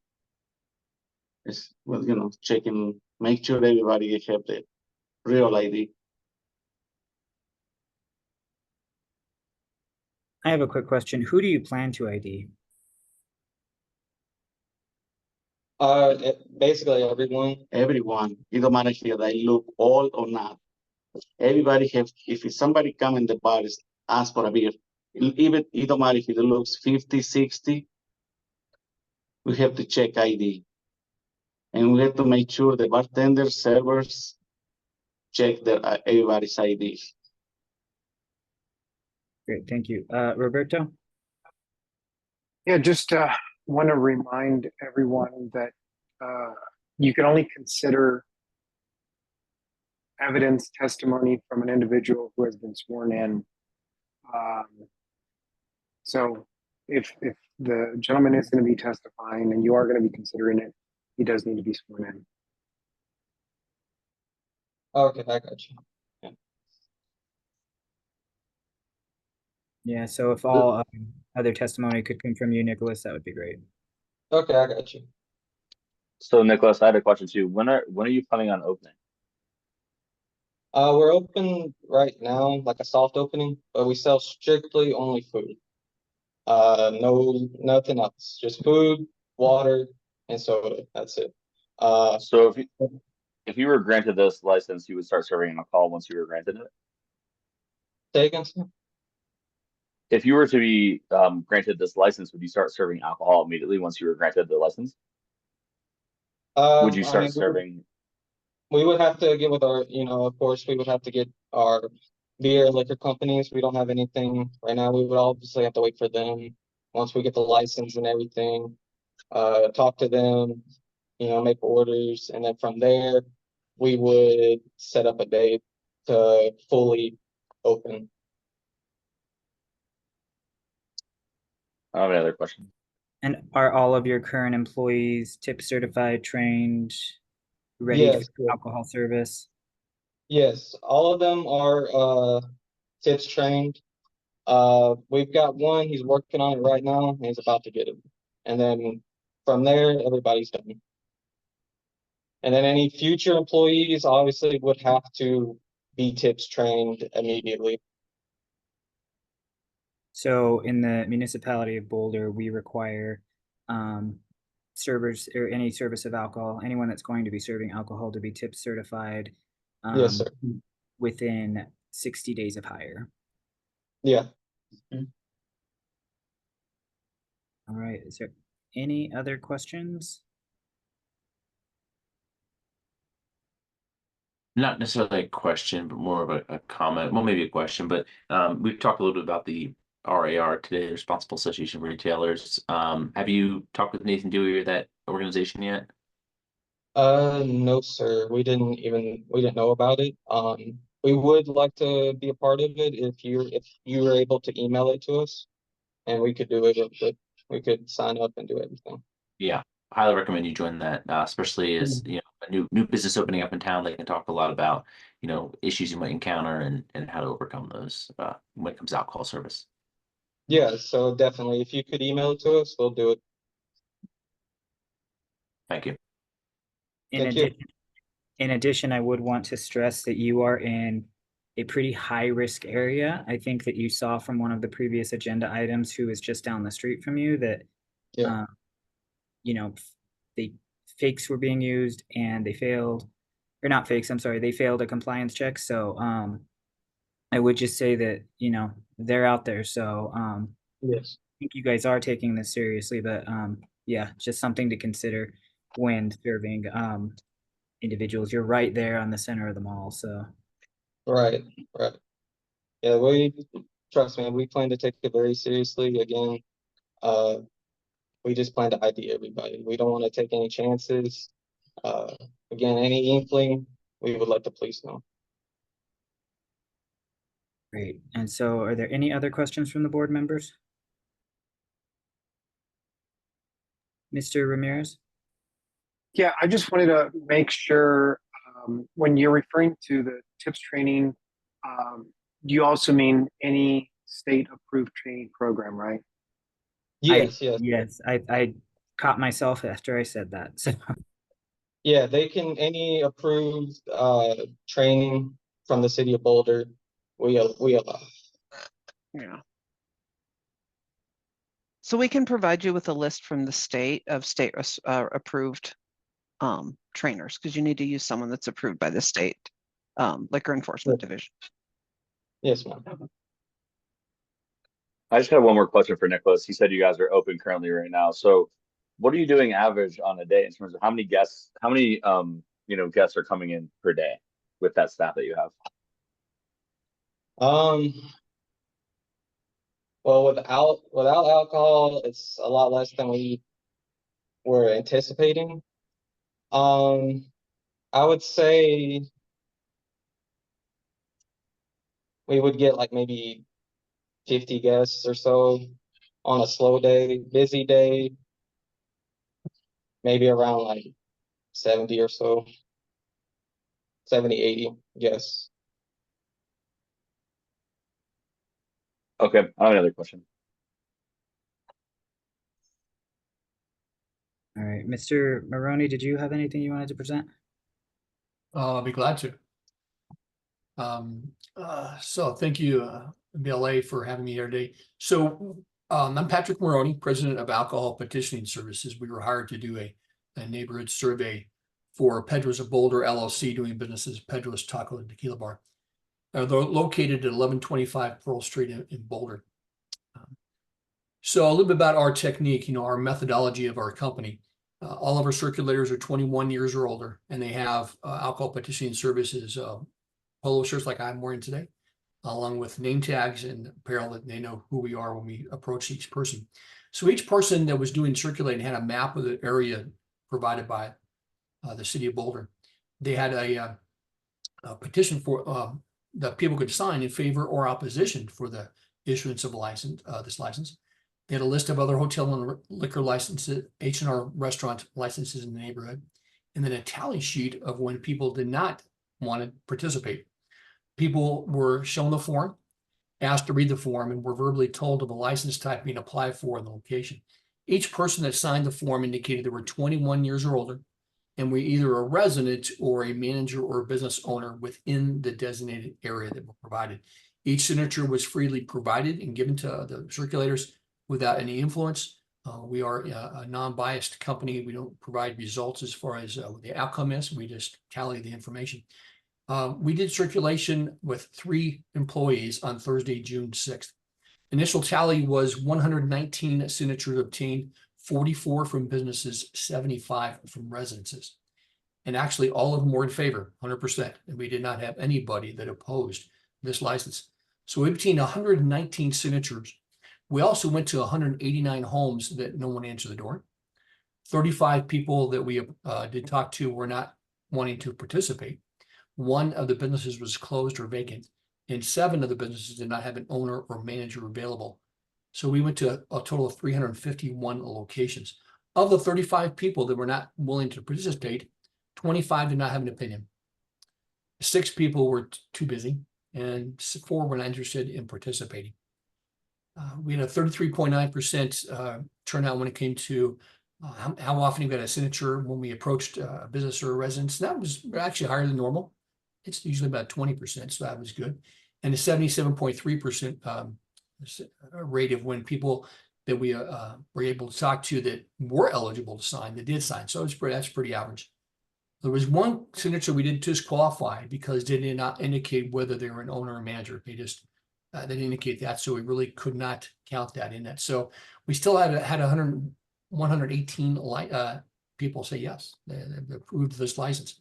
So therefore, I think the final analysis shows a definitely favorable from the needs and desires of this neighborhood, with everybody saying they really support this business to obtain a hotel and restaurant and liquor license. So I would give that information for my testimony and provide any questions. Are there any questions for Mr. Maroney from the board? My only comment was I thought it was funny that the first business signature was Pedro's in favor. Yes. All right. Well, thank you, Mr. Maroney. Yeah. Nicholas, is there anything else you'd like to present to the board? Not at the moment, sir. All right, great. So at this time, we will close for deliberation. Is there a motion?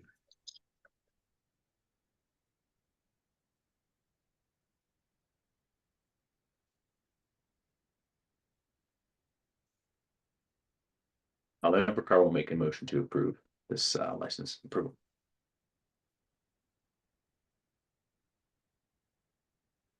Is there a second to Member Carr's motion?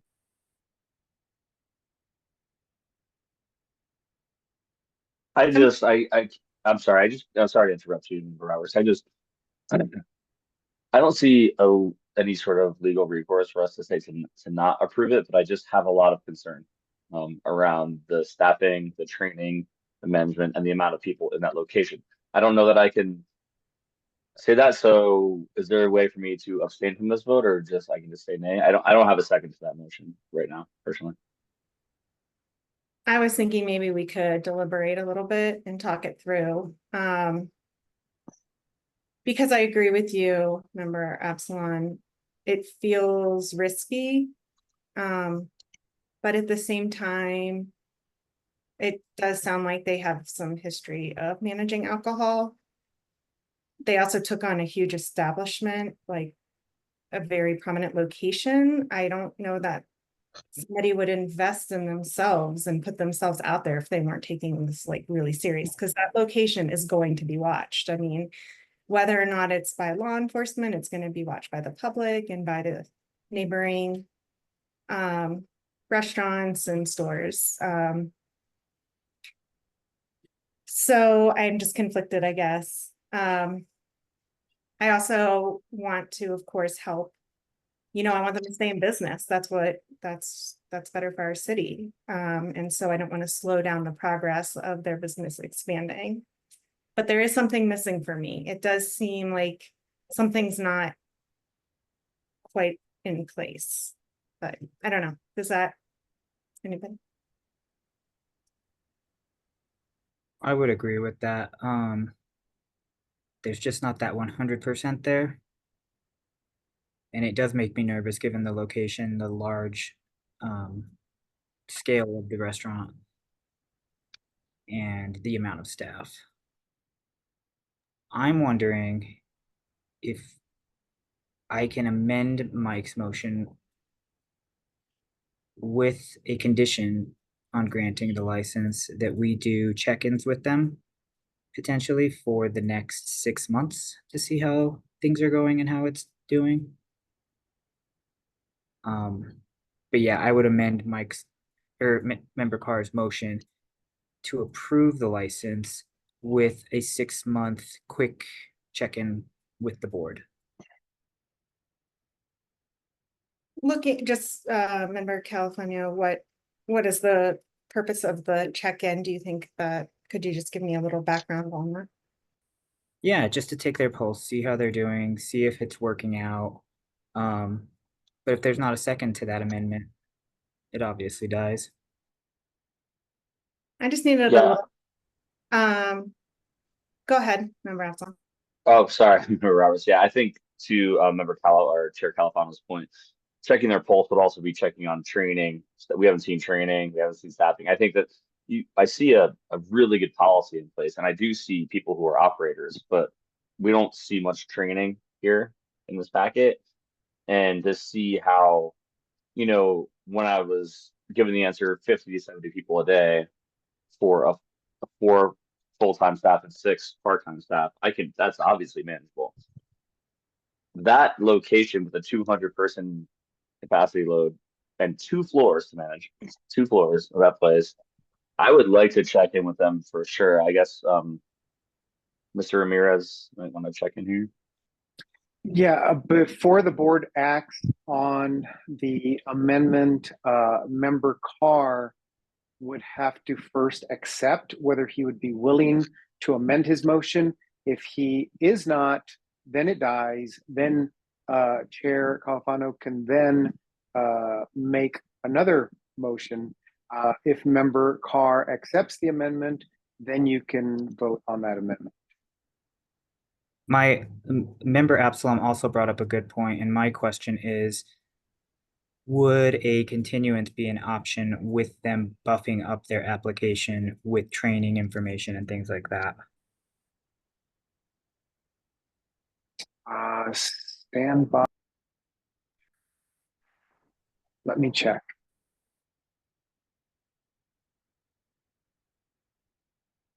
in the meantime, Member Calpano, I would accept your amendment if that is the choice that we decide to go down. Thanks, buddy.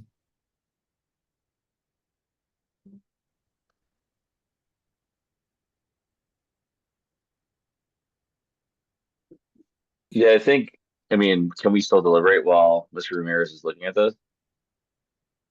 Think so, yeah. So just in terms of a continuation, if, we're talking about this licensee getting a license right now would help their business. To Member Roberts' point, we do want more vibrant businesses. They seem that they're responsible in the sense. If we do take Member Carr's amended motion, it does give them the opportunity to prove what they say they can do. So continuance would hurt the business, right? Because they wouldn't be able to serve alcohol until next month, or we're not even together next month, so it would hurt them till August. So I think the motion to approve the license with Chair Califano's amendment to me gives the opportunity for them to prove what they're saying can be done, and just checking the temperature of what Member Roberts is saying. I don't know if our newest member, Haggerty, would like to chime in and see what you have to say about this. Yeah, thank you, member Ampleson. I agree with you there. I think a continuance would be pretty detrimental, especially during the summer months here. Member Roberts made the great point on, this location, there's going to be eyes on it right off the bat. And I think they have hopefully gone into this situation knowing that. To be able to grant this license, I think is going to be important for them, but also, they need to understand and realize that, it's going to be important for them to get their ducks in a row and get fully staffed and, ready to serve to the number of patrons that are going to be, probably, moseying in, for that location. So, I think that amended portion is really the way to go. And, I think if we want to determine any points for check-in, I think that's a great option as well. Because we want to see the business succeed, but we want to obviously see them succeed, in the right way. So. All valid points. Given that information, I would say that, and with Member Carr's accepting of the amendment to the motion, I would make the motion to approve the license with the condition of a 6-month check-in with us, show training, see how they're doing, see where they may be struggling, things like that. Is there a second? So to Mr. Ramirez's point, I would be seconding Member Carr's amended motion, and Member Absent would second that. Okay, for a record, we need a clear path forward. Should it be needed. So we'll need to have Should the one of original us make Can a I new? restate the motion?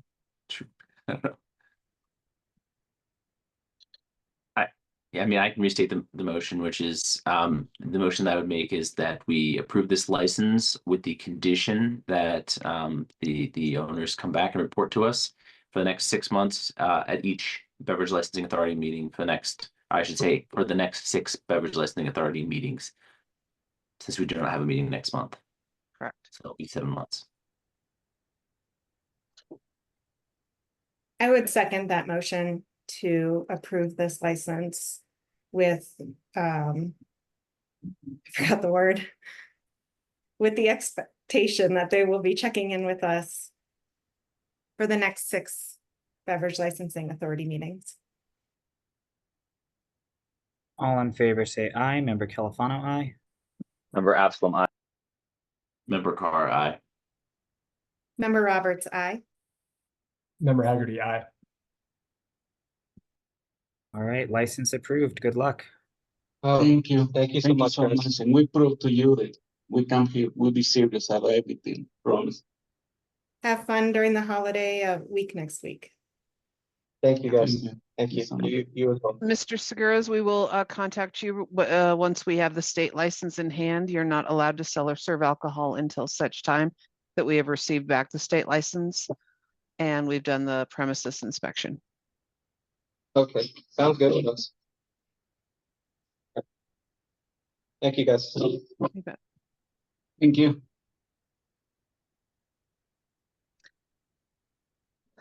Moving on to agenda item number 9, public hearing and consideration of an application filed on April 8th, 2024 from Tanoa Inc., doing business as Ironwood Bar and Grill, 5706 Arapahoe Avenue, Boulder, Colorado, 80303. Tanya Bonino, 51% owner, and Noah Westby, 49% owner and registered manager, with a business mailing address of 3140 Eastwood Court, Boulder, Colorado, 80304, for a new hotel and restaurant with optional premise type liquor licensing. If you are here to speak to this matter, please raise your hand.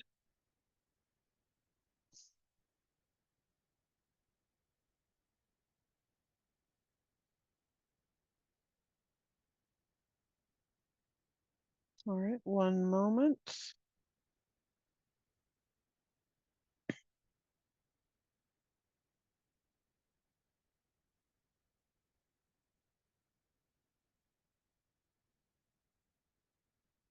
All right. Chair Colifon. Oh. Yep. Oh. We're working on getting on. Yeah, okay. Just do that there and then. No. Okay. Hi. Hello. Chair Colifano, would you like me to swear in? Please. Will both of you be providing testimony this afternoon? Yes. Yes. Perfect. All right. Whoever one wants to go first, please raise your right hand and repeat after me. I state your name. Noah Westby, Do solemnly swear or affirm do solemnly swear or affirm that the testimony you are about to provide that the testimony I'm about to provide before the Beverage Licensing Authority before the Beverage Licensing Authority is true and correct. is true and correct. Also, can you state your name and spell your last name? Noah Westby, Westby, And your mailing address, please. with 3140 Eastwood Court, Boulder, Colorado, 80304. Perfect.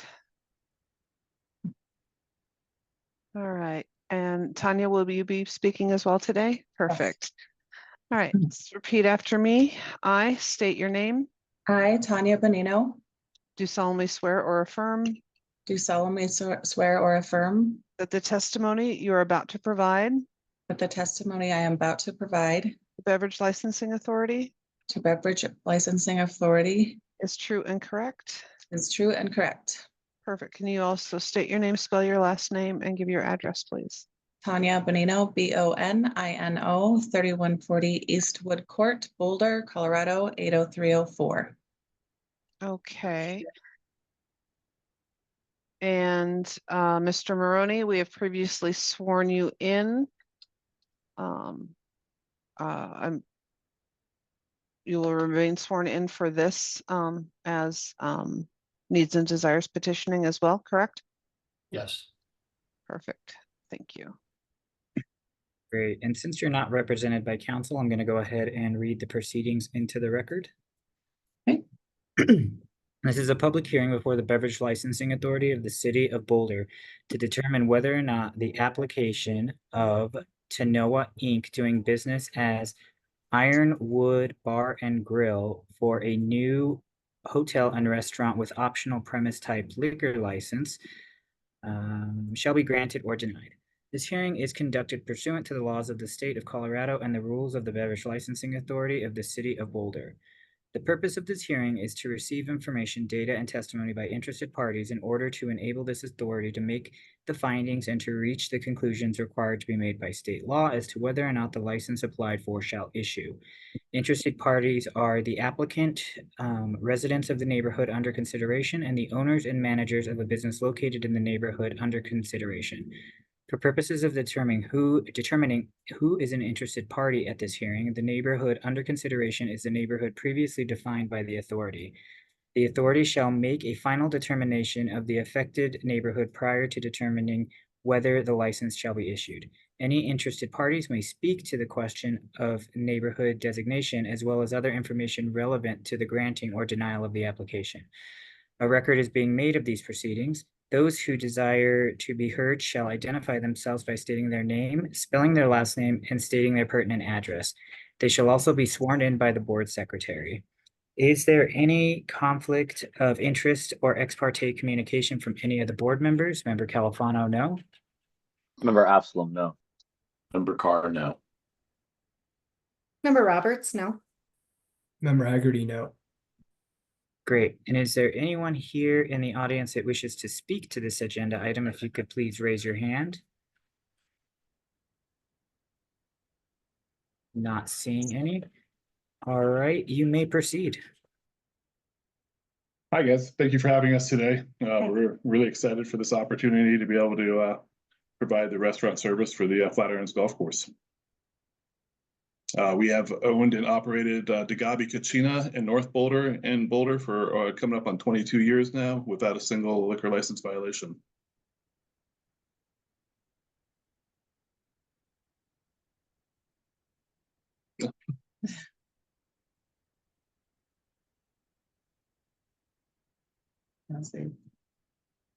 Are there any questions?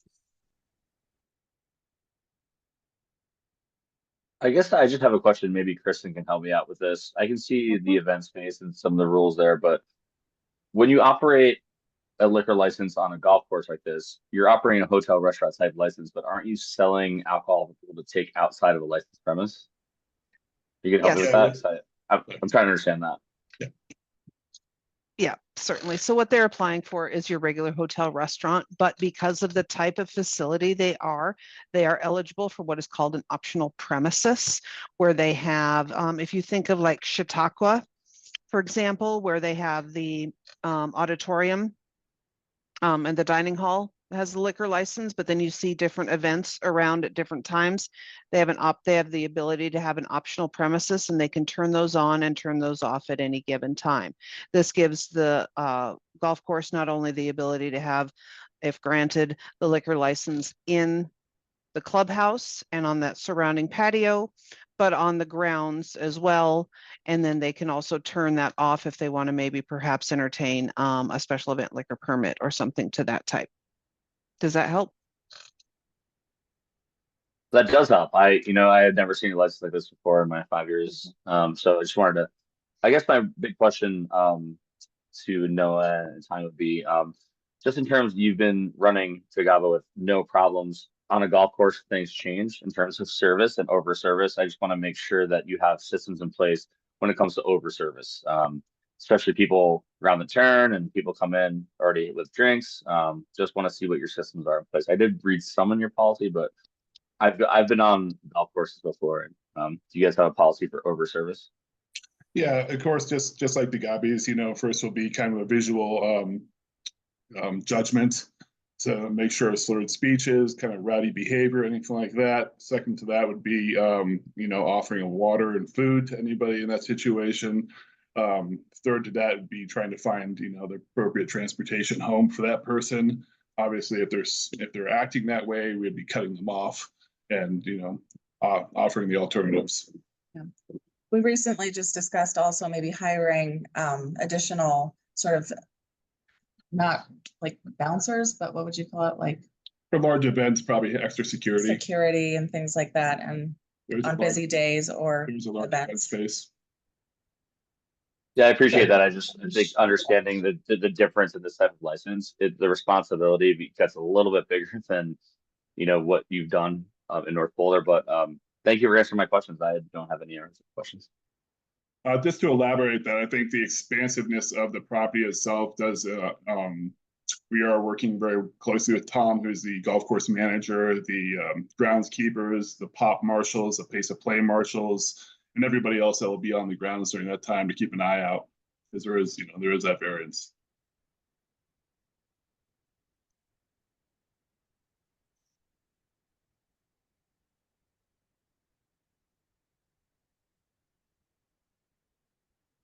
Great. Are there any other questions? If you could, I guess sorry, I do have a question. Will you be serving alcohol on the course itself, like in terms of like, working with the cart, cart girl type of situation? Is that you're also going to be handling that? Yeah, politically correct, a cart person, but yeah, we'll be handling the cart as well. We did purchase the beverage cart as well, so that will be going around on certain hours, probably the peak hours. So, and while you're out on, they're on the links, right? How are you going to ensure that, you're serving to adults, you're validating those licenses? Do you plan on having like a remote scanner or something like that?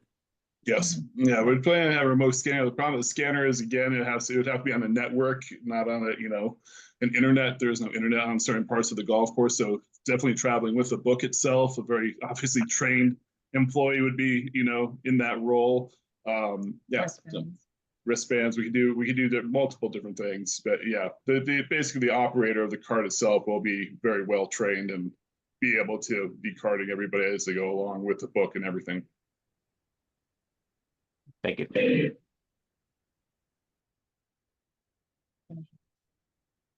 any other questions, board members? If someone brings their own alcohol to golf with, how are you going to handle that? We do have signage that we have already ordered and everything. There is no outside alcohol permitted. We did put a fine on there to hopefully financial to deter that. Also, if you guys, I don't know how well you guys can see this. This is a proof of purchase sticker on the cans, so that will define what is our product and somebody bringing stuff in. And again, the cart person, the marshals, everybody else will be aware that our product has a sticker on it that they'll be looking for. Because they have not had a liquor license now in quite some time. And I am an avid golfer and have gone out there a lot and seen a lot of cans in the trash cans and stuff like that. So that will be, the policy will be instilling pretty heavily.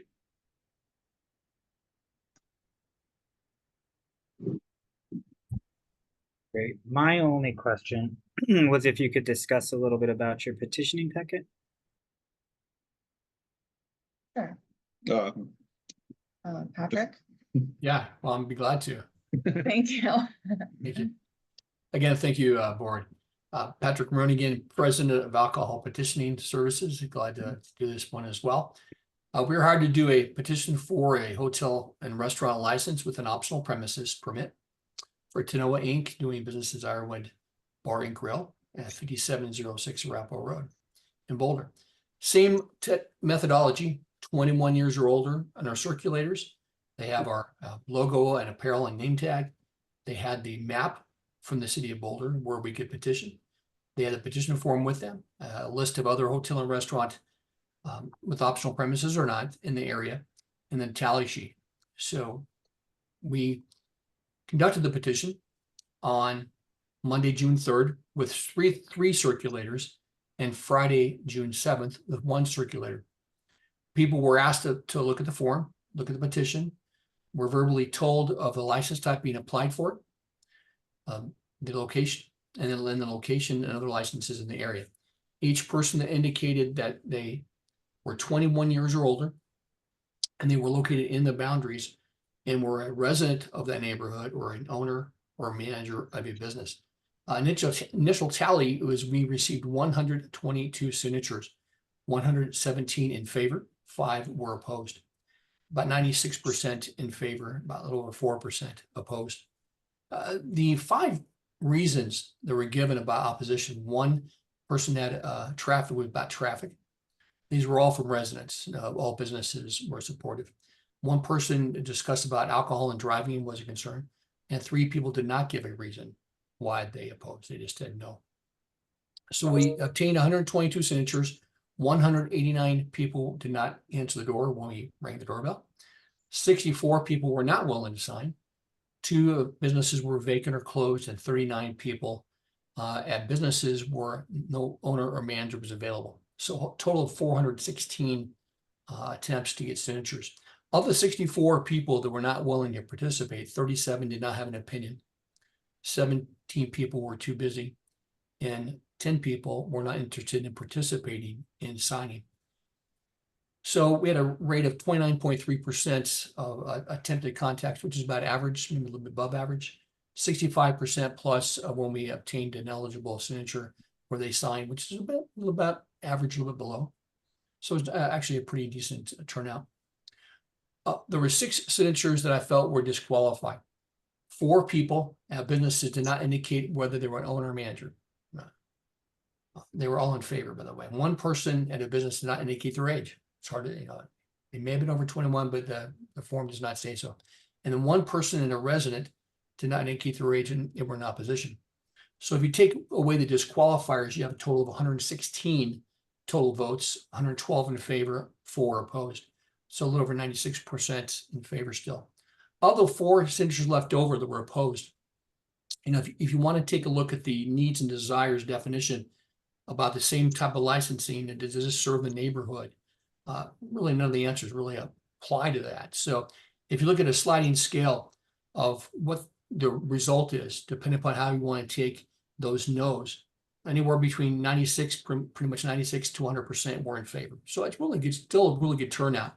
A lot of good positive feedback was obtained during this petition. And I think it would result in a favorable of needs and desires for this license to be issued. Great, thank you. Are there any questions from the board for Mr. Maroney?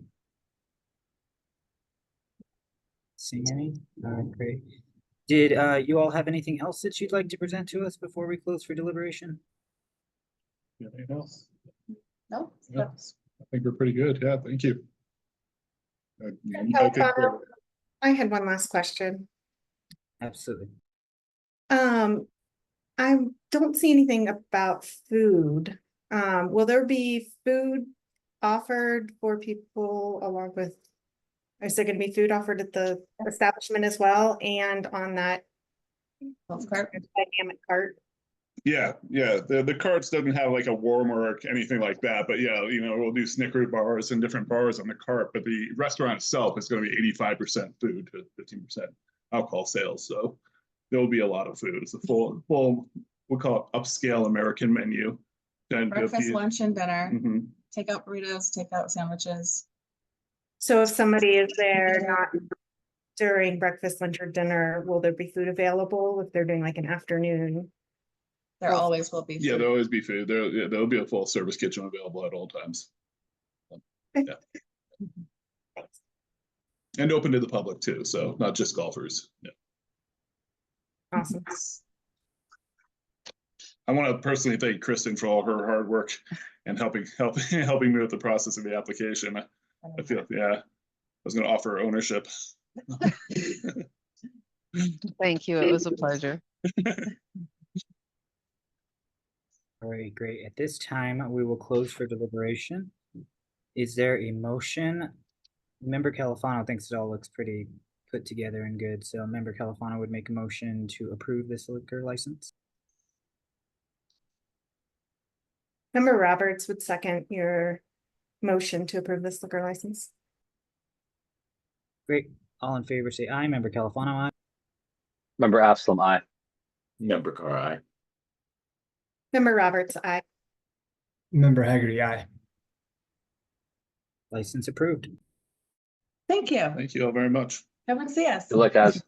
Thank you. Thanks. Don't drink and drive with your driver either. Yes. I never drink when I golf. I'm that bad already. All right. All right. We'll be in touch with more liquor licensing information. Thank you very much. Thank you very much. Have a good night, guys. Bye. Okay, moving on into agenda item number 10. Public hearing and consideration of an application filed on April 17th, 2024 from 921 Bar LLC, doing business as C Bar, C Burgers, 921 Pearl Street, Boulder, Colorado 80302. Brian Dayton, 50% owner. Samuel McCandless, 50% owner. And Anthony Ferris, registered manager, with a business mailing address of 1023 Walnut Street, Suite 400, Boulder, Colorado 80302 for a new hotel, restaurant, and type liquor license. I do know that the attorney for this matter is present. One moment.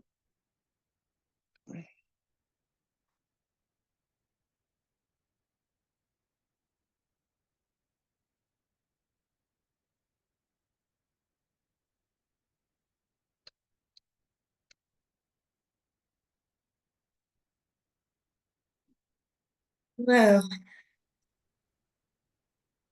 Hello, Ms. Vecchio. can you hear me? Hmm? Okay, perfect. So my name is Veronica Vecchio. I am an attorney from Clark Hill representing 921 Bar LLC. And I'm here today to request a continuance on this hearing on behalf of my client. He is in need of additional time to supplement his application, and we are looking at being available for the August 21st hearing. So just in the next couple months. Ms. Vecchio, can we just get you to record your appearance real quick with your ID number? Oh, sure. Veronica Vecchio, bar number 37225. Attorney for 921 Bar LLC and attorney from Clark Hill. Great, thank you. Can you give us a little background as to the reasoning for the ask for the continuance? Sure. My client is basically working on supplementing his application. His financial disclosures need more robust information, and he's been compiling and working on that. He's had some delay in opening as well, and so his the investment amount by the LLC who's investing in the company has changed since our original submission. And so because they're doing more work and making some changes and delayed their opening, we're just looking at, we'd prefer to provide all the information you all need and do that. And we'll be able to do that by the August date. But we just didn't want to push things and try to appear today. Great, thank you. Kristen, how's the August agenda looking? The August agenda is able to accommodate this application. Great. With the board, is there a motion to accept the continuance for this agenda item? Member Carl will make a motion to accept the continuance. Member Absalom will second the motion to continuance. All in favor, say aye. Member Califano, aye. Member Absalom, aye. Member Carr, aye. Member Roberts, aye. Member Haggerty, aye. All right, Ms. Vecchio, we will see you in August. Not that we won't see you in a moment again. Thank you so much. All right.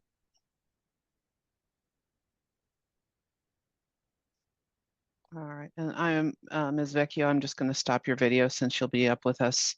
Oh, no, actually, you are the next one. Apologies. Agenda item number 10, public hearing and consideration of an application filed on April 26, 2024 from Colorado Chautauqua Association doing business as CCA, the General Store, 100 Clematis Drive, Boulder, Colorado 80302. Jason Hill, COO, Shelley Benford, CEO, and Gabriela Gonzalez, CFO, with a business mailing address of 900 Baseline Road, Boulder, Colorado 80302 for a new fermented malt beverage and wine retail off-premise type liquor license. If you're here for this agenda item, please raise your hand. One moment. And coming in.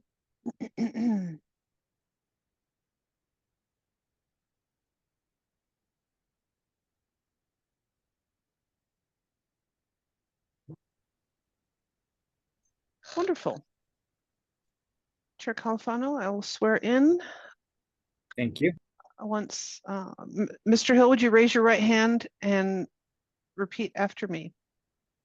I state your name, I, Jason Hill, do solemnly swear or affirm do solemnly swear or affirm the testimony that I am about to give the testimony that I'm about to give before the Beverage Licensing Authority for the Beveraging License Authority is true and correct. is true and correct. Perfect, thank you. Great. Mr. Maroney is here for this item as well. So Mr. Maroney, you remain sworn in, and then I'll let Ms. Vecchio record her appearance. All right, thank you. Yes, thank you very much. Again, my name is Veronica Vecchio. I'm an attorney from Clark Hill, bar number 37225, appearing today on behalf of Colorado Chautauqua Association for their general stores application for an off-premises fermented malt beverage and wine license at 100 Clematis Drive in Boulder, 80302. And as mentioned, I have two witnesses today appearing. One sec, real quick. Since you're representing as counsel, would you be willing to waive the reading of the proceedings into the record? Yes, I do. And is there any ex parte communication or conflict of interest from any of the board members? Member Califano, no? Member Absalom. Member Carr, no. Member Roberts, no. Member Haggerty, no. And is there anyone in the attendees list that wishes to speak to this agenda item? If you could please raise your hand. Not seeing any. All right, Ms. Vecchio, please continue. Thank you. So I was just stating we have two witnesses today present, Jason Hill, Chief Operating Officer, and Patrick Maroney of Alcohol Petitioning Services.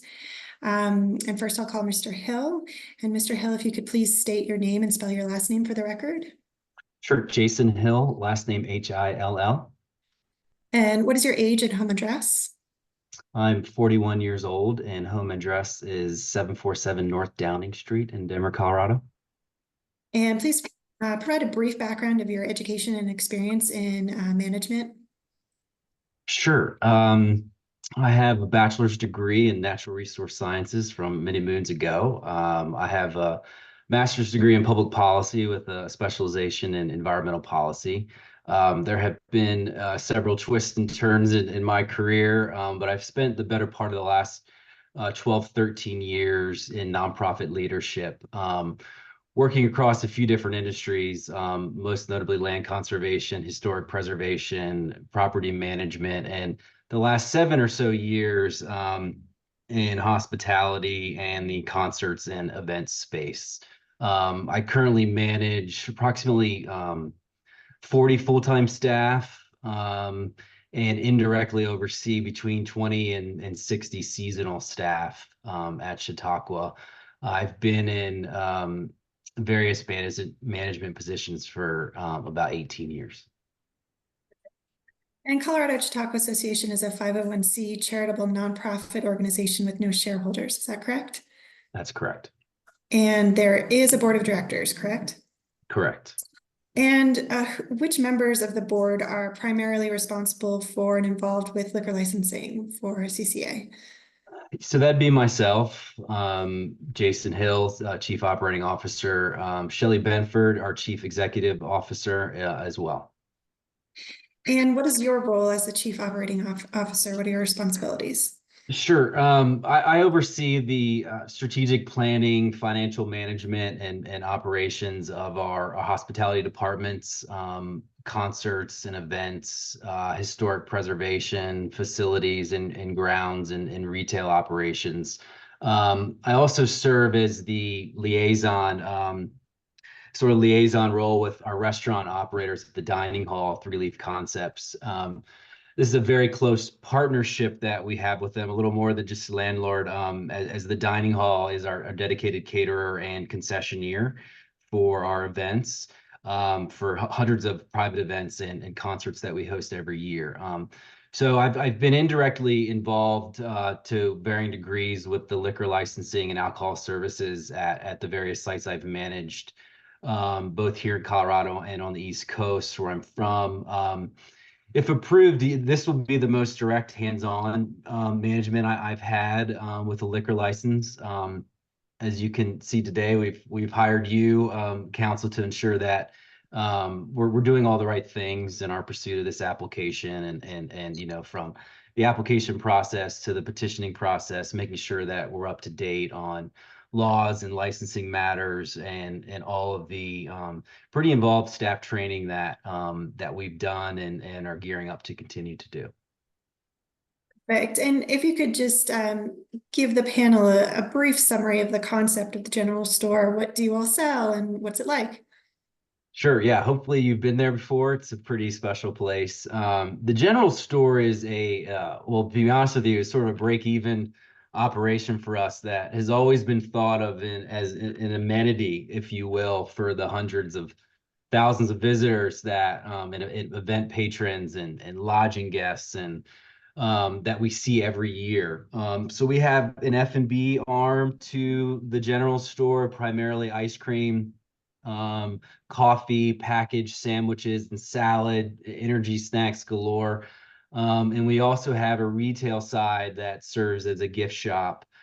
So branded merchandise, boutique gifts. Again, the general concept of the store is to satisfy the needs of the different types of guests that we have. You know, we have people renting our cottages and staying overnight, mostly leisure stays, but we also have a lot of corporate stays at Chautauqua. We have hikers, recreationists, we have historians, concert goers, and so on. So introducing the beer and wine sales off premise came from the need that we've heard time and time again from our lodging guests and also the local community that would love to have a more convenient place to purchase alcoholic beverages on their way home or on their way to their cottage for the evening. And so we decided to do it. And when did the general store first open? I know it's been around for a while. It has had a lot of different lives over 100 years, but the store used to be operated by Three Leaf Concepts, the Dining Hall operators. They did not exercise their right to extend the lease in 2019, so CCA took over the store in 2019. So this is our do the math, I guess, 4th year. And we started at very end of 2019, so I'm going to say 4 years. And before that, but like we're talking over a decade. Perfect. How many people are employed at the general store currently? At the store alone, we have one full-time manager, one part-time year-round supervisor, and we range from 2 to 6 seasonal part-time staff in the store. And what are the days and hours of operation?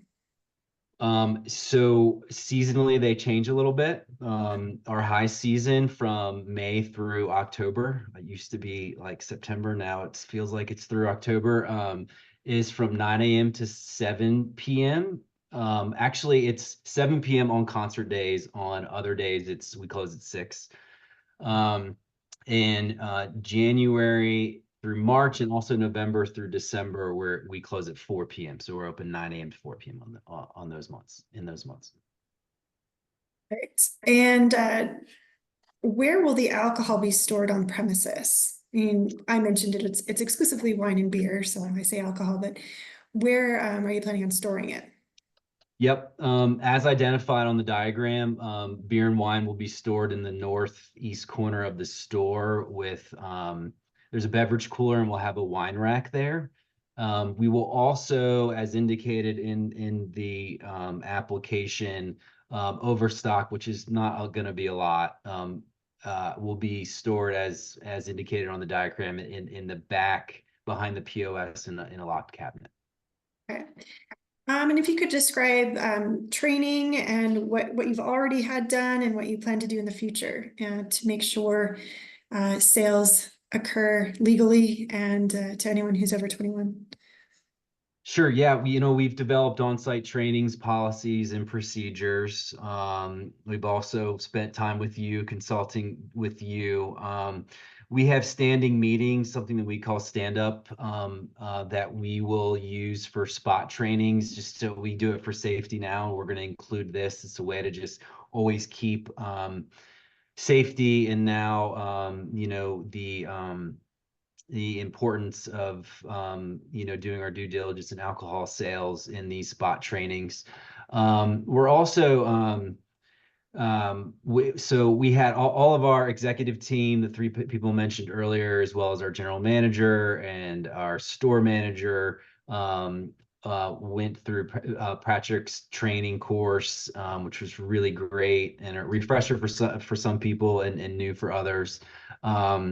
So we've purchased ID guides. A lot of talk about IDs. I've listened into this whole conversation, and it's been really interesting. And I think that we're going to pursue a scanner as well. And I'd like to get the Cadillac of that, but I'm not sure what that is, so I need to figure that out.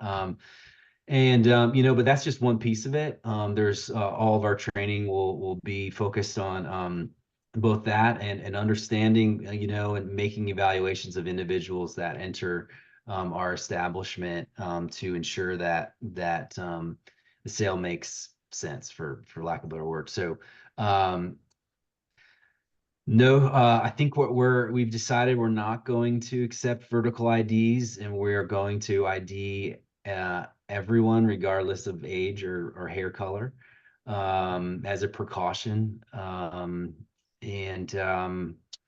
And of course, everyone that is employed to work in the store will go through Patrick's trainings. We really would like those trainings, so that's what we'll be using.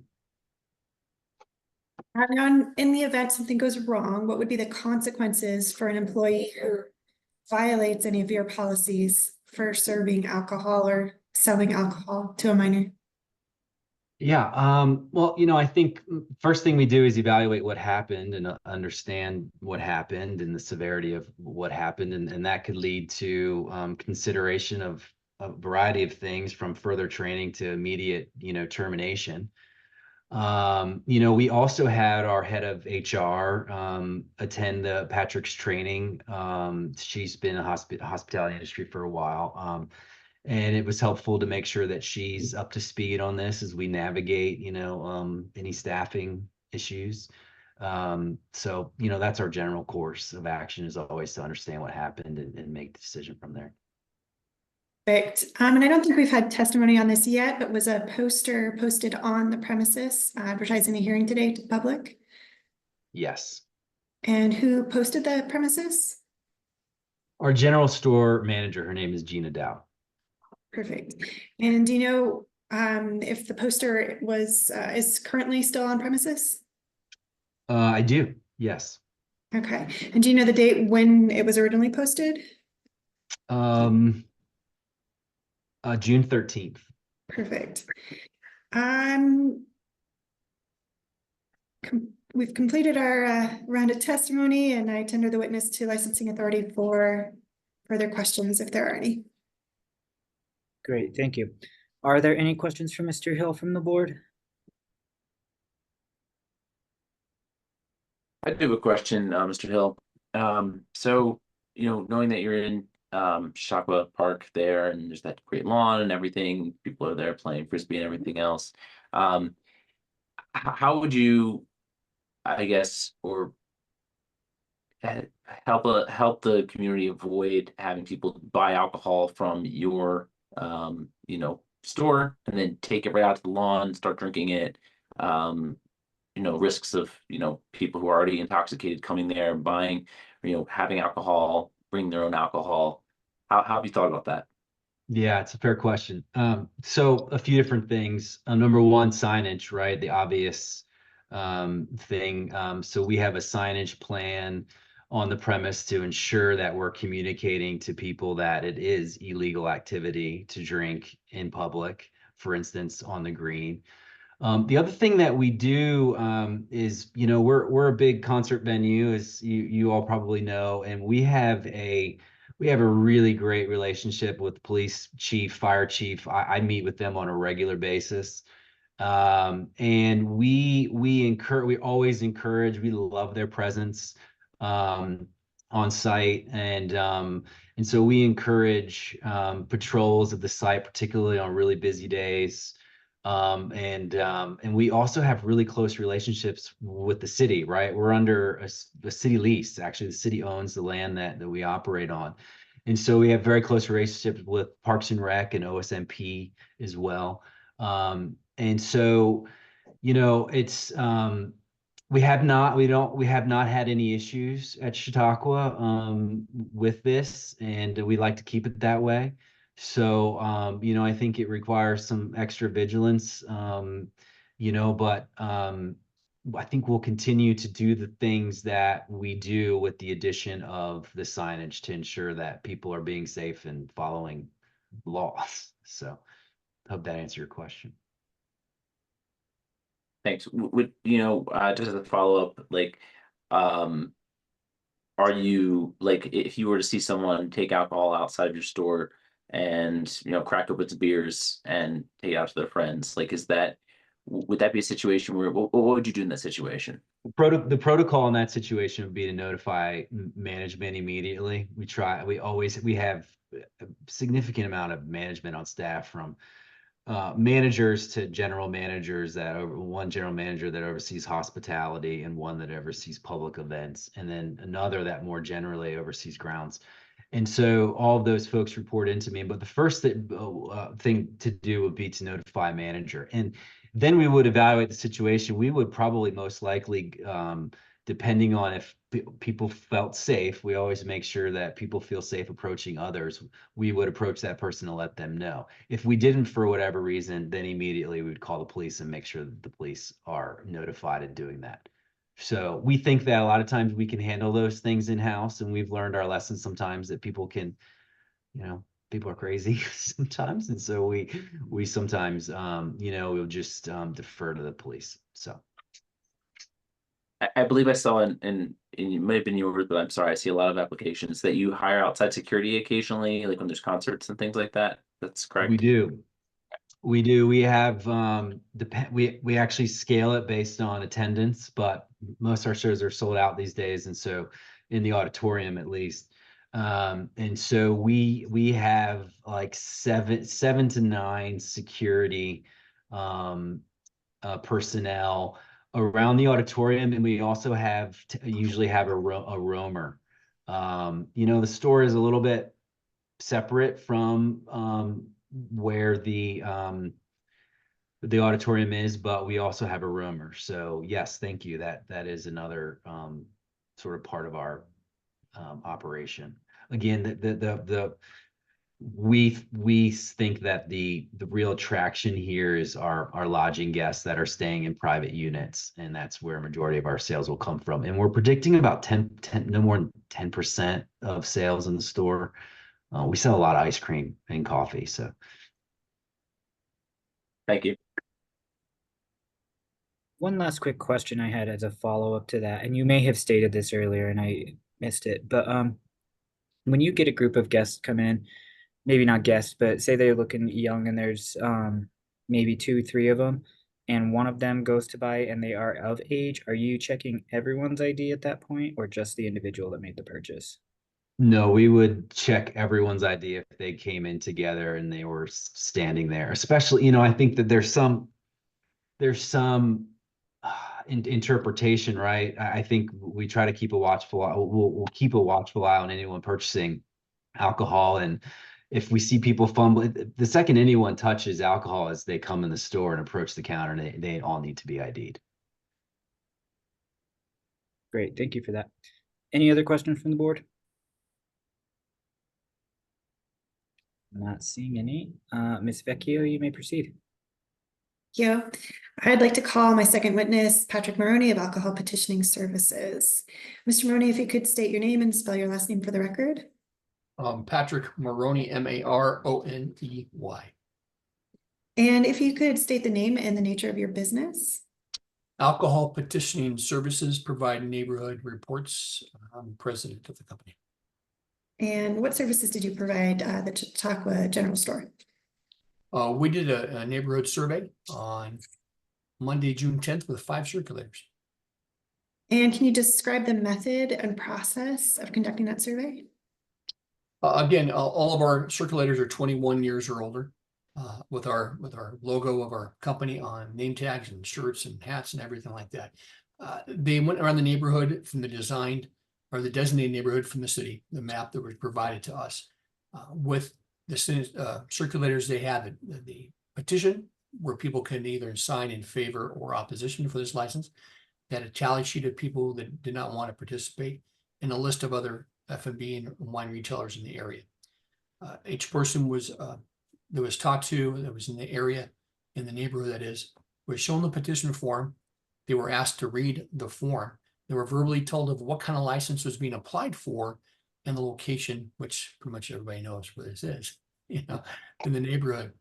Each person that signed indicated they were a resident or a business owner manager within the designed or designated area and was 21 years or older.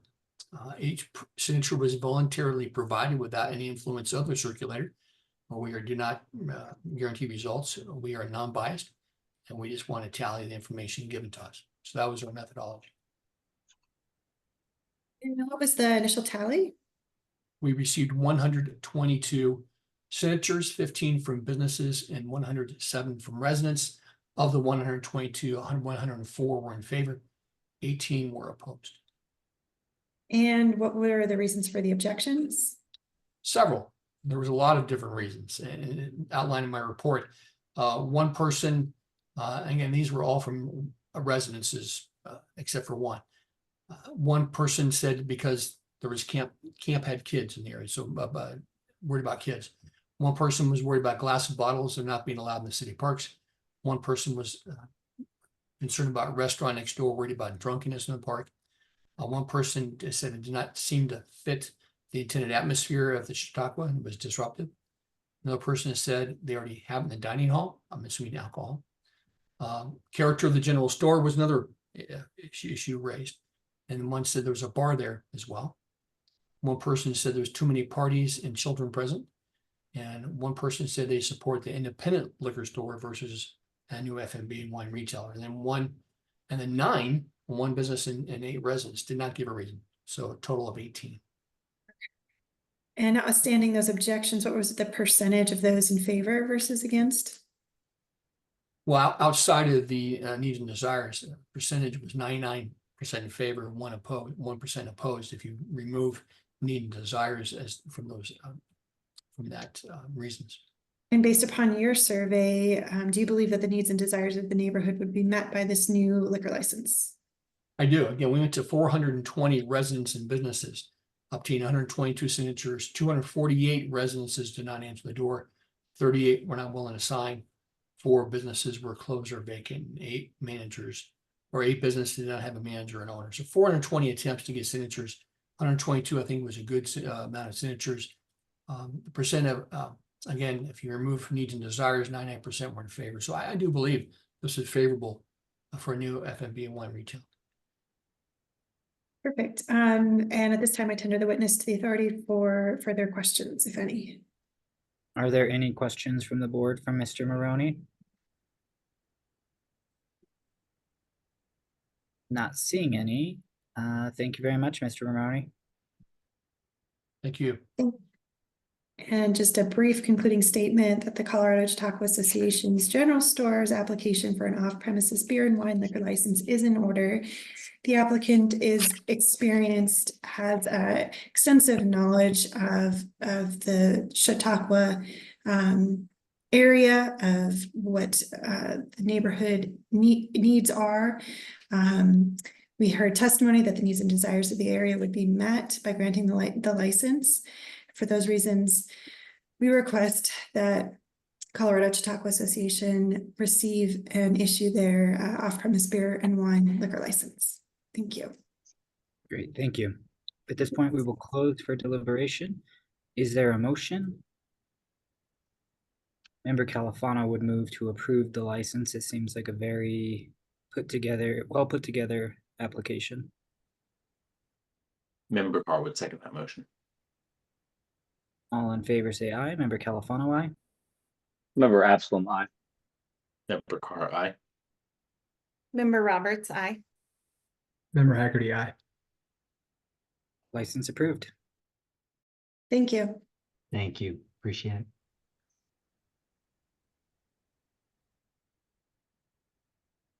All right, moving on in our agenda this afternoon. Agenda item number 12, matters from the Deputy City Attorney. Nothing from me. Member Haggerty, welcome to the board. I anticipate that you've received training from Kristen, but if there are any legal issues no, Kristen. No. So we literally just got this the end of last week. Brand new. So I sent him a brand new email with all of the BLA or no, I'm sorry, Caitlin did. I did the collab. My apologies. I don't know what Caitlin sent him. But we literally just got this like towards the end of last week. So there isn't time and we're planning on scheduling something soon. Okay. Just All right. couldn't wait till August. Yeah. Yeah, fair. All right. Well, if there's anything that you need, obviously you can reach out to Kristen or to me with any legal questions, but nothing else for me. Thank you, everyone. I have a question for you, Mr. Ramirez. We talked a little bit about this at our our retreat. And you made some you told us how we should be, making our motions and everything. Are there any areas that we can improve in that? And like, are we doing a little bit better in that area? You're doing a whole lot better. If you ever see Kristen's face kind of contort a little bit, that's how she is the expert on Robert's Rules of Procedure. Here's the thing. Don't worry so much about it. If there is something that you have done that might affect the proceeding later, that's when I'll step in. But aside from that, you guys are doing great. Yeah, when I see your camera come on, I'm like, what did I do now? Yeah.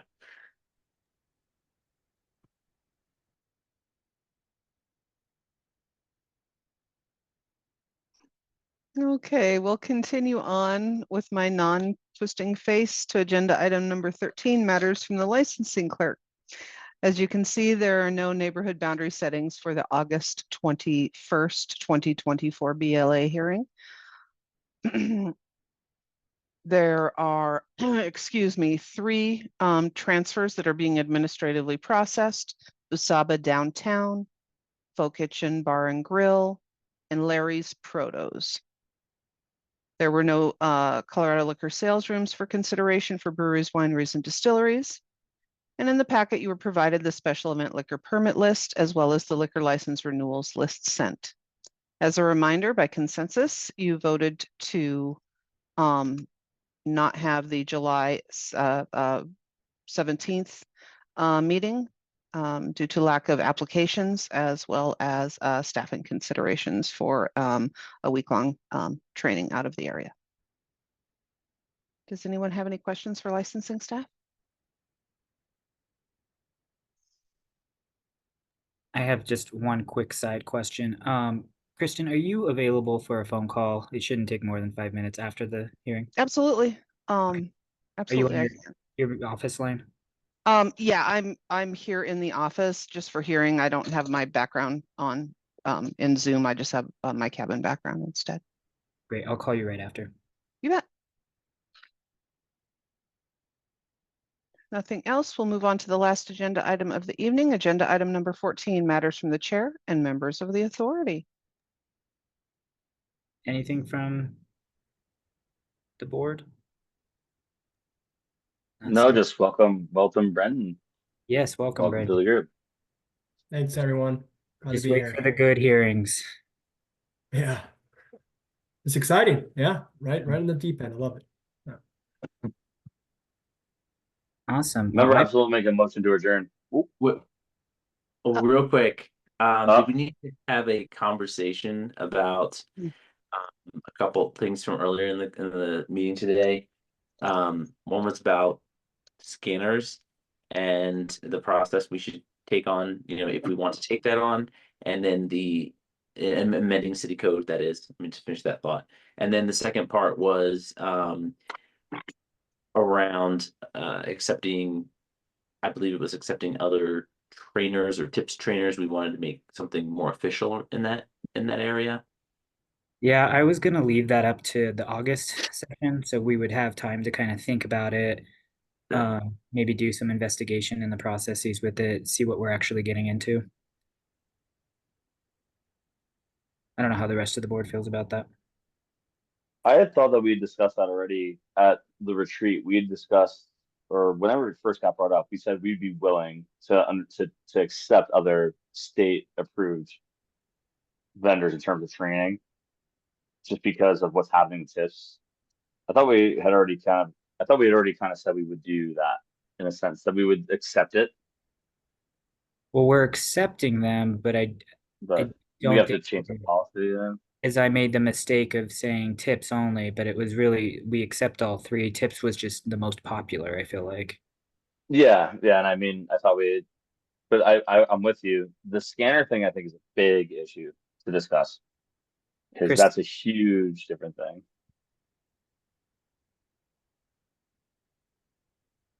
Kristen? Certainly. So just as a quick overview as to what is allowed for alcohol trainings, the state per state liquor code and rule, there are requirements as to what is allowed at the state level for what they call responsible vendor training, right? And you have to be certified by the state in order to allow that. Of course, the normal ones that we see are tips, serve safe. For quite a while now, we've seen ABT with Mr. Maroney.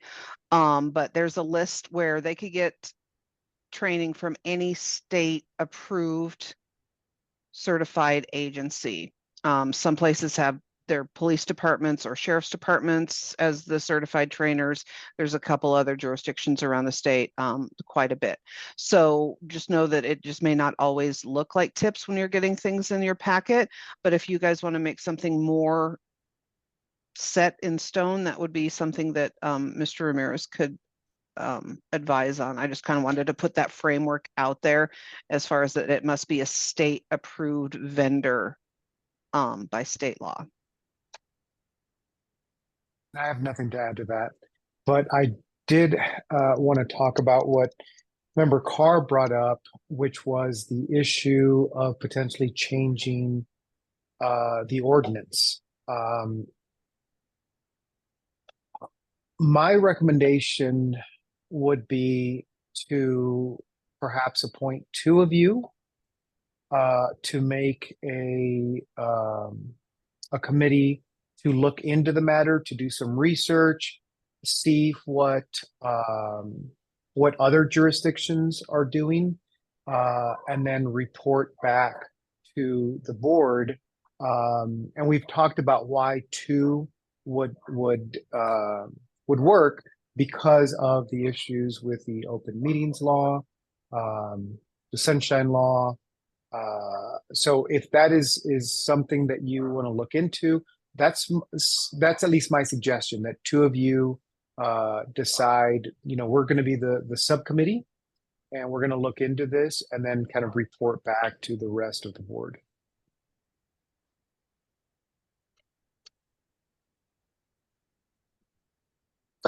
Do we want to talk about making a subcommittee right now?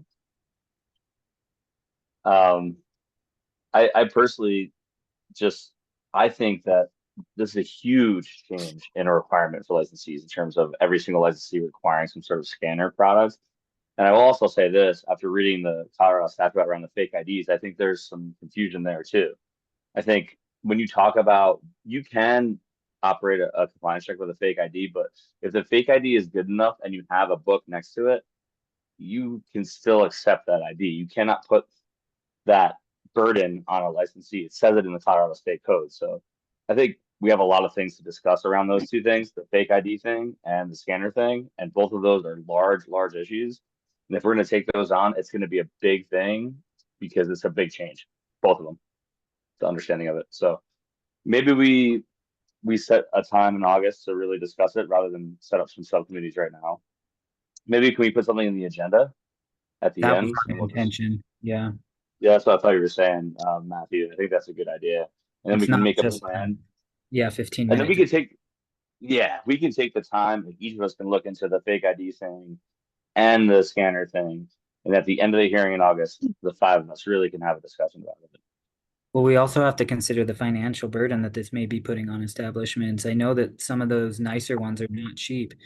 And, you know, do we look at, is there potential, and I may be dreaming pie in the sky right now, but is there potential for like a city fund to assist with these or something? Oh, were you laughing at me, Kristen? No, that was true. That was I thought she truly a was cough. scoffing at the city fund thing. That was truly a cough. Timing was so perfect on that one. It was. Because I know that I've heard from establishments that they're like, I can't afford one. And they're, you know, it's the small mom and pop shops. But I do know that there are some, and I'm just glad they're using anything at all, but they're using that mobile app on their phone. I think it's a There's good idea, options. agenda item, and have a deeper discussion on it. And if we can all commit to just having, doing some research on our own, outside of this, and having at least some framework of having a conversation, that would be good. And if we decide we need a subcommittee of some sort, we can always figure that out next meeting. Yeah, can I ask you all to do some research on the fake ID thing? Because what is happening in our community, I agree with Officer Reich, what's happening, but like there is to me a weird line around that. It's a strange line around if you hand me a perfect fake ID as an operator, there shouldn't be a burden on you as the operator if it's a perfect fake ID and it scans. So another thing to research, just something for us to think about for August. Yeah. Just on that topic, kind of what I was hearing was not that they were perfect fake IDs, but that they were IDs that like were clearly like fake, and it was just that the birth date matched and said they were over 21. And that was just my understanding of what Officer Rex said. I could be wrong about that, but that's what I understood. It was both. I mean, I've looked at books of fake IDs before, and I've seen ones that are obviously ridiculous and ones that are perfect in a sense, and there's everything in between. So I don't have the solution yet, but I think the scanner idea is a big part of it. But I'd hate to see operators get persecuted for taking. But I also want our community represented. So again, I want to think about this further for sure. The big issue that Officer Recht was saying is that they're just saying, oh, they've shown me an ID. It says they're over 21. They're not verifying it looks like them, if it's even looks fake. Right. There's no book there because the law does say you have to have a book with you. They're just being so about it. So yeah, I'm with that. But that's a bigger issue than the scanners, I feel, because it's like, how do you get establishments to not do that? And that's why I said the only way I think that that's possible is once they get a violation. But again, I don't want to send Officer Rex operatives out using fakes all the time. So I know it's a tough one. It's a tough one for me, but the concern coming from Officer Rex means a lot to me, so I want to think about it. With that, I'll continue my motion to adjourn. Member Califano would second. All in favor, say aye. Member Califano, aye. Member Absalom, aye. Member Carr, aye. Member Roberts, aye. Member Haggerty, aye. We are adjourned at 5:51 p.m. Thank you, everyone. And Kristen, I'll give you a call real quick here. You're very Thank welcome. you. Member Haggerty, Thanks, everyone. welcome. Adios, guys. Great to meet everyone. Good night. August.